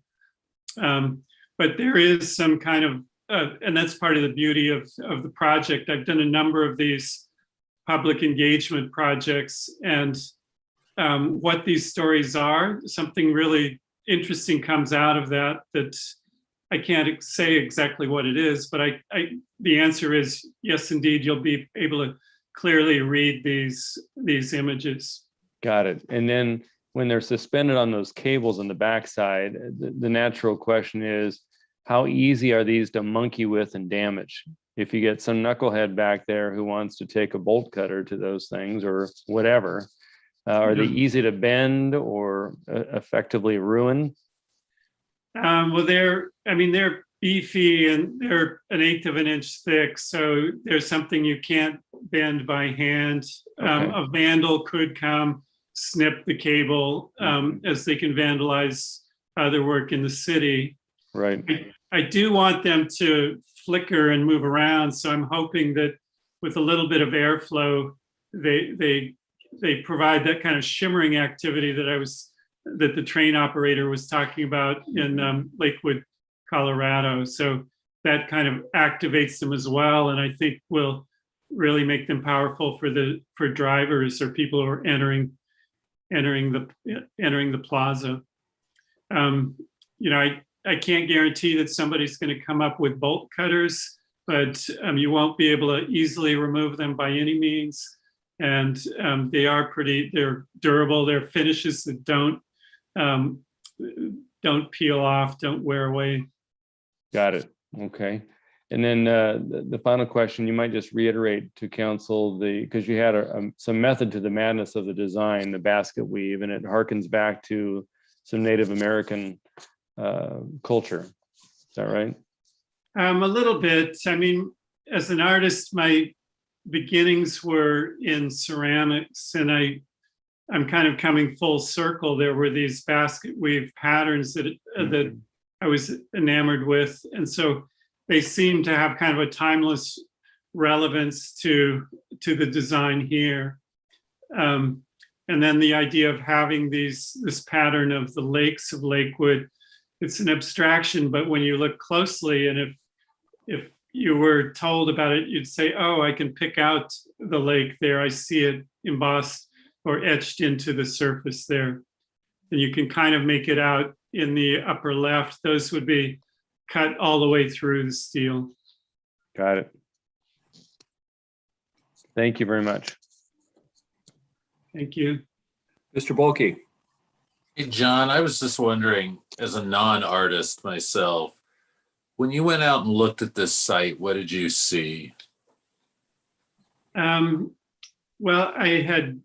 we had kind of a great collective conversation, and there was this idea of gateway and trying to make something that was big enough and strong enough to really draw you in. And so the scale was such that I couldn't reach up too high. I wanted to do it down in low, but just have it really operate as a gateway, as a place to draw you in, where I heard these, and you shared these images of these great public gatherings that were happening during the day, farmers market, or during the night, these crafts fairs that were going on. And so I wanted to have this kind of offering to say, come on in, this is the heart of our city. And so it was kind of a welcoming symbol in that regard. And that was by walking the site and really feeling like, yes, indeed, this is the heart of the community. Thank you. Any other questions for Mr. Fleming? Just on the lighting piece, John, I know it's challenging over there, but is there any value to having some lighting on the back side so that if people are walking over there at night, they can actually look at the etchings? Well, I think there's going to be enough just ambient light from the city that you will be able to make those things out. I mean, that's been my impression going there during the day and at night. It has just a glow from the street lights that already exist. So I don't think that's going to be a problem. In a bigger case, it almost argues for what is the use of the park currently underneath the Gary Oaks there during the evening, and that's almost a bigger project to create, if that's what the city wants, is to how to make that a gathering place at night. Exactly. There was some conversation with the Arts Commission about a further look after your work was done to light up the Gary Oaks in the back there and really redevelop that area as kind of a pocket park, so it would actually have some additional beauty to it, other than just kind of the trodden down excuse for a lawn area right now. So this will be a great catalyst to that, I think. Yeah. I mean, and just on a side, I'm on vacation right now and I'm down in Palm Springs, but walking around and there are these marvelous palm trees that are illuminated. And it kind of reminded me of Lakewood and just the possibility under those tremendous canopies of the Gary Oaks, how it's really set up for that. It's just how to bring the power in. But I think it's too much to hope that the art can do that for the park. I think you're right. Thank you. Any other questions? Anything else, Ms. Martinez? Well, just in closing, I'll just say that, again, the Arts Commission is seeking council's concurrence on the final design that was just presented. And the next steps would be in the easement with the property owners. They wanted to see your final choice. And then what they've seen so far, they are very excited about, very positive comments. Sally, just one other thing. It was talking about safety, and these are outside of the right of way, and so they do not create any kind of impairment for drivers' visibility coming through there. And the glare or the shine off of these reflectors, it's like other highway signs, so it's not something that's going to cause a safety hazard in that regard. In addition, the height of the tallest piece is a little over 7 feet. So indeed, a person could climb up on it, but it's not something that is of a height where if you fell, you would get hurt. The edges they're sharp enough so that they will be painful to climb on, but not sharp enough to cut you or cause harm. So I hope I've covered all of the questions initially. Thank you. So Sally, I'm going to interject here. So what we want to do is get council concurrence, but I think we have to be clear about whether we do lighting or no lighting as part of the design, so we can give John some direction. And I was on the arts subcommittee. Patty and I kind of spent a lot of time. We were certainly, and I'll let Patty speak as well, but we're really certainly hopeful to have some sort of lighting integrated with this. But my thought after hearing John and looking at the proposal and looking at the 2 light posts that would be part of it, I think that those detract from the design as opposed to providing the illumination we were hoping for.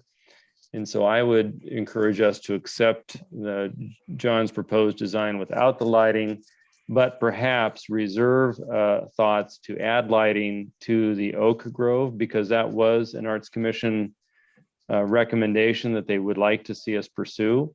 And that would provide some really beautiful ambient light. It would uplight the canopy of the oaks. You could do different colors. We just have to figure out how to get lighting and power over there. So that would be my recommendation to the council. But we don't lose sight of improving that area to the extent we own part of it. And we looked at where the lot line was some time ago, so we can make it happen. Excellent. So what I hear you say is you like the reflective lighting and the uplighting of oaks and the other ambient lighting that's already there, and nothing more is needed. That would be the recommendation for council's consideration, given the design you presented tonight. Yeah. Excellent. Thank you. So Ms. Bell. Thank you, Mr. Mayor. I totally agree with Councilmember Whalen. I love the reflectiveness of it all, but I do think that the lighting part should be more focused on the trees. I think that's something that the commission had talked about. We thought that we could get more play out of that. You could really change the different colors of the lighting and do a lot of different things to really illuminate the area. And then also at the same time, pay attention to that pocket park and make sure that we maintain it and we include that as a part of the installation. And the street, not Colonial Plaza Street. So I agree with the recommendation. Mr. Brandstetter. Yes, thank you, Mr. Mayor. I also think that adding additional lighting solely for this artwork is not needed. I think we're going to see a general increase in the ambient lighting in the area as there is some redevelopment of the kinds of businesses or the use of the buildings there that are going to just naturally cause that to happen.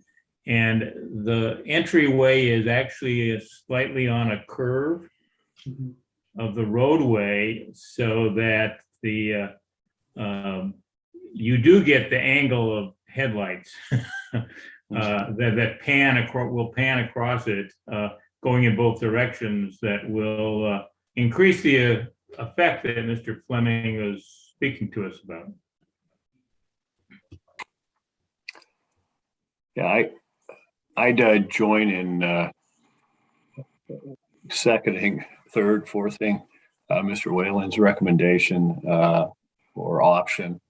I'm a great believer in solar power, but it's ugly. And to put something out there, I think would detract from the power of the piece. And I'm reminded of when a number of windmills went up on a hillside that was one of my favorite views. You know, there's a balance there that I don't think we have to deal with if we just use the ambient lighting and run extension cords to the trees. What do we have to do with the trees will be an enhancement. See thumbs up from Mr. Bulkey over there too. And Ms. Moss. So I think we have pretty strong consensus here. Okay. Thanks, John. Thank you very much. We look forward to it. It's a Thank you, pleasure John. talking with you all. Thanks, Sally. Back to you, Mr. Caulfield.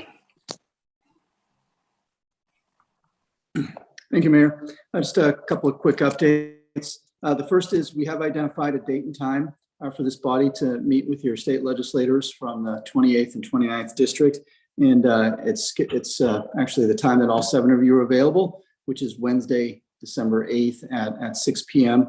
Thus far, we have confirmations from Senator Conway, as well as Representatives Levitt and Bernowski, and Representative Kirby is a tentative, and we're waiting to hear back from Senator Nobles and Representative Morgan. So again, it is on your calendar, or it will be shortly if it's not there.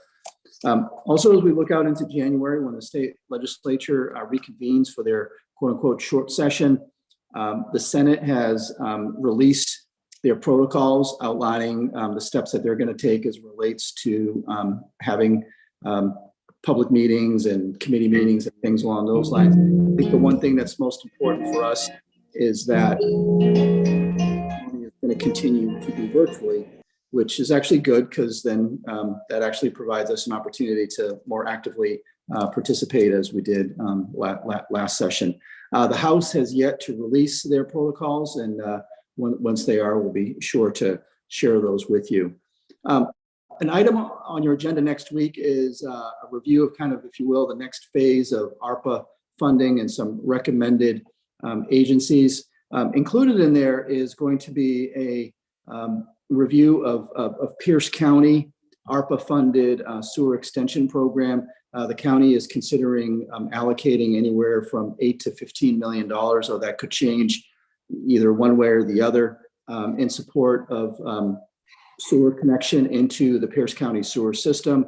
And as you know, the city has a number of sewer projects that we initiate where we design one year and construct the next. So this could be an opportunity for us to be able to apply for some funding through this program. So we'll be including that as part of our update next Monday as part of your study session. This week on your calendar, on Wednesday, I would like to bring to your attention 2 events. The first is at 7:30 in the morning. SSMCP is going to have their second elected officials council meeting down at Eagles Pride Golf Course. So this is an in-person meeting, though social distancing and masks are required. And then later on in the afternoon, at noon, from noon to 1:30, the Tacoma Pierce County EDB is going to be hosting their annual meeting, though that is going to be virtual. It is free, and I believe we put that on your calendar. There's a link in there to be able to register in order to get the Zoom invite there. So again, SSMCP from 7:30 to 9:30, and the Tacoma Pierce County EDB annual meeting from noon to 1:30.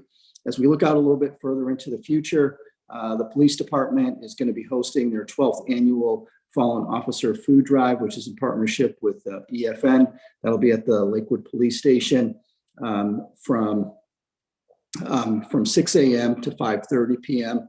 And then on a parallel track on both December 1st and again on December 2nd, the police department is going to be hosting their fifth annual Fallen Officer Blood Drive. And so if you have an interest in giving blood, there is a link to be able to sign up in order to do that. And then on December 4th, this is for new council members primarily. However, it is also a good refresher for existing elected officials in that AWC will be hosting virtually their AWC Elected Officials Essential Seminar, and that will be on Saturday, December 1st from 8:30 a.m. to 3:30 p.m. And so with that, Mayor and Council, that's my report. Any questions, Mr. Whalen? Mr. Caulfield, do we need to give you a heads up about attendance at the Elected Officials Council, like a pre-registration? You should have already registered. If you haven't, we can get you registered. I'll attend if you can put me on the list. Done. And Mayor, they're going to be biscuits, Mr. Caulfield? Mayor, they hold back on that and surprise me at the last minute. So either I'm very happy or I am very disappointed. So I think they rotate back and forth on that. Okay, Ms. Moss. I was just going to ask, do you think that the Lakewood Drive will be complete when they have the activities at the police department? Oh, Councilmember Moss, are you talking about the sewer improvement project? No, Right. that project is going to be ongoing through early February, through February 1st. I have a lot of people that are screaming about that, but I told them they could do that or they could drive through and they're okay. Thank you. Welcome. Or it could just back up. Yes. Any other questions for Mr. Caulfield? Well, thank you. Then we'll move to council comments. Ms. Moss. Thank you, Mr. Mayor. Last Tuesday, I did attend the Lake City Neighborhood Association. It was a very good meeting. There was no follow-up questions. They shared that Councilmember Branstad keeps them well informed of what's going on with the city, and they appreciate that. So I shared with them the upcoming events that was planned for the city. So there were no follow-up questions on it. So on Wednesday, I got the COVID booster shot, and I got that at the clinic there in the town center. I was really impressed. It was really well organized. I walked in, I did not have an appointment. I only waited about 10, 15 minutes, but I got there about 4:30, but they said, don't come when school lets out. They are bombarded with the students, which is good. And while I was there was a lot of different age students, not a flow of them, but well, it was a flow of them, but not crowded, of different age children. So that the students are getting the vaccine. So that was a good thing. I was impressed.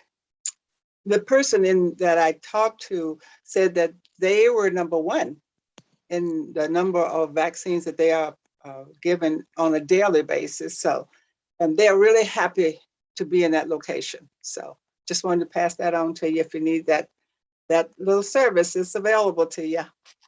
And I will be doing the turkey drop on Thursday with the Air Force Association on McCord, on the McCord Field. And I do plan to attend SSMCP event Wednesday, and I've already RSVP'd. Thank you. It's not going to be like WRKP in Cincinnati, is it?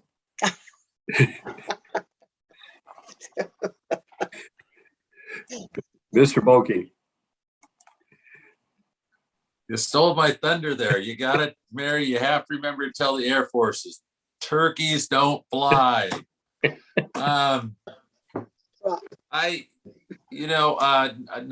much to say. Just I'm in my own little budget world. I think we did a lot of great things tonight. I think a lot of things are coming to fruition.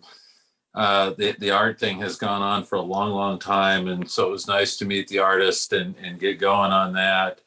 And then on tonight's consent agenda, there was at least one construction project and some park stuff. And I just think going into the new year, I'm really starting to see some momentum. I think tonight was a lot of momentum for this city, and I hope that. And I loved what Mary said about that. Everybody lining up, getting their shots. My wife and I drove by there, and all these little kids out there. It was the day after they had announced, so it was just fantastic. So, really looking forward to next year. I think this is lining up to hopefully be a very, very good year next year. So, with that, I'll let it go. Thank you, Ms. Bell. Thank you, Mr. Mayor. I do not have anything exciting to report as I've kind of been down and out, but I agree with Councilmember Bochi that it's just awesome to see what is happening on the consent agenda and see some progress. And it's exciting for me to see things that I came on in March, and now I am seeing some really, really cool movement on. So it's fun to see the process and be a part of it. Thank you. Mr. Branstetter.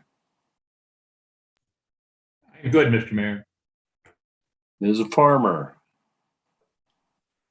I will jump on the budget bandwagon. I was very pleased to see the enhancements to the communications area, to parks, and to sustainability, climate change, the environment, and I think those will serve us well in the future. The second thing, I would like to ask the council if there's interest in having staff create a scope and cost estimate to develop and implement interim tree regulations. The work would need to include a public participation plan, of course. Council, other thoughts? Ask us to come up with a scope and cost estimate for our consideration. I would be on board with that, to take a look at the interim. I'd be supportive of it. Yep. Yeah, I would be supportive of agendizing a discussion around that topic. Well, you wanted to agendize a discussion of whether we should get a scope and cost estimate, or agendizing the topic itself? The topic of whether we're going to move in that direction. I think we should. I think we should do it in a methodical way. Well, then we need the scope and cost estimate so we can discuss whether we want to spend the money. Agree. Okay. I was muted, but I said I agree, Mr. Mayor. All right. Is that all, Ms. Farmer? Yes, thank you. Mr. Whalen. I'll echo the positive comments on the budget amendments tonight and the consent agenda items. You know, as I mentioned in my comment previously, when one thinks about the scope and breadth and depth of the investments that we're making in our community, I don't call it spending money per se. It really is an investment in many opportunities to expand livability in the city. Every park practically is getting a project or a project enhancement. Many streets throughout the city are getting improved trafficability, connectivity, and lighting. And I think that's a huge deal for the city. So I'm very pleased on that. Also pleased to see that we're putting some intentionality finally into art and culture in the city through this latest project, which has only taken us, what now, 3 years? I think it's great to see it come to fruition. I look forward to Mr. Fleming's engagement with the community on that, because part and parcel to the art committee's recommendation was their sincere desire to engage the community in public art. And this was a project that allowed that to happen. So I hope that that does come to fruition and people come to really appreciate and have a sense of ownership to it, as opposed to just having some sculpture plopped over in the Colonial Center. I think it makes a difference. I would love to see, as part of that, some progress, or at least some conversation and a little mini design work in how you could go out and uplight those oaks. It wouldn't have to be very expensive, but there has to be some conversation about how to get some power over there from some existing power within the right of way. That would be worth looking at. In terms of the week, it's going to be crazy. I'm going to go to the Elected Officials Council on Wednesday. On Thursday, it is back-to-back things, including Pierce Transit Board meeting for me, as well as the Pierce County Regional Council. I think Mr. Boki and I are supposed to be on that on Thursday. And then Lakewold Gardens is hosting its third sort of major garden soiree and final one of the winter season. If you'd like to go and check out all things Lakewold, it's really going to be a beautiful evening, lots of beautiful lighting in the garden, and music and hors d'oeuvres and that kind of thing. So if you'd like to come, let me know and I'll let you know about tickets. But it's a great thing to support. We're supporting it heavily with lodging tax. They're really trying to make a go of it to bring people into the community. So that's it. Thank you. Well, just rather recapping some of those, which I agree with, I'll just hit one topic, and that's the tonight's acknowledgement of Native American Heritage Month. I think it's important that we are actually establishing a relationship and working together rather than just doing a proclamation and virtue signaling. I think that there's a huge difference. People do proclamations all the time, but building relationships, working on partnerships, doing things together is very important. I would note that I too got my booster shot this last week after being rejected at the Lakewood site when Moderna was approved and going back through Pierce County Emergency Management because evidently the health department had not authorized their contractor at Lakewood Town Center to start giving Moderna booster shots, even though it was approved, and attributed that to a communication error. Although the folks on site said they had requested it a number of times. I got mine at Puyallup Tribal Health Center. My daughter's a provider there, and the Puyallup Tribe has reached out to the community first when vaccines were in short supply. They made sure that nothing went to waste and brought in people who had no connection at all with Puyallup Tribe or tribal health to utilize those for the benefit of the greater community. And then what I think is a really bright move in my case, since my daughter was a provider and they required everyone working, all employees at Puyallup Tribal Health Center had to be vaccinated. They offered vaccinations and boosters to anyone related essentially to those healthcare providers and staff, so that they created another layer of insulation through vaccination between the disease and the patients. So they really did, I think, a good job, and to be commended all through this pandemic for reaching out beyond their borders and trying to help the greater community. So I think it's appropriate to give credit in this month of recognition of Native American heritage. Plus, it was really convenient. I had a similar experience to Ms. Moss. The longest part was the 15-minute wait afterwards. Mr. Mayor, I would just for the record, I got the Moderna, and they do have it now at the town center. Yeah, I know. We've got to straighten out in a couple of days. Well, with that, is there anything further, Mr. Caulfield, before we go to executive session? Okay, we are, City Council now recess into executive session for approximately 15 minutes pursuant to RCW 4230-110-1G to review the performance of a public employee. The City Council is not expected to take any action following the executive session other than to adjourn the meeting. City Council members, please enter the private Zoom meeting at this time. Thank you. Thanks. I hope I have it. It's on the same list. It was re-emailed today. Okay, great.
So back from executive session and we're adjourned.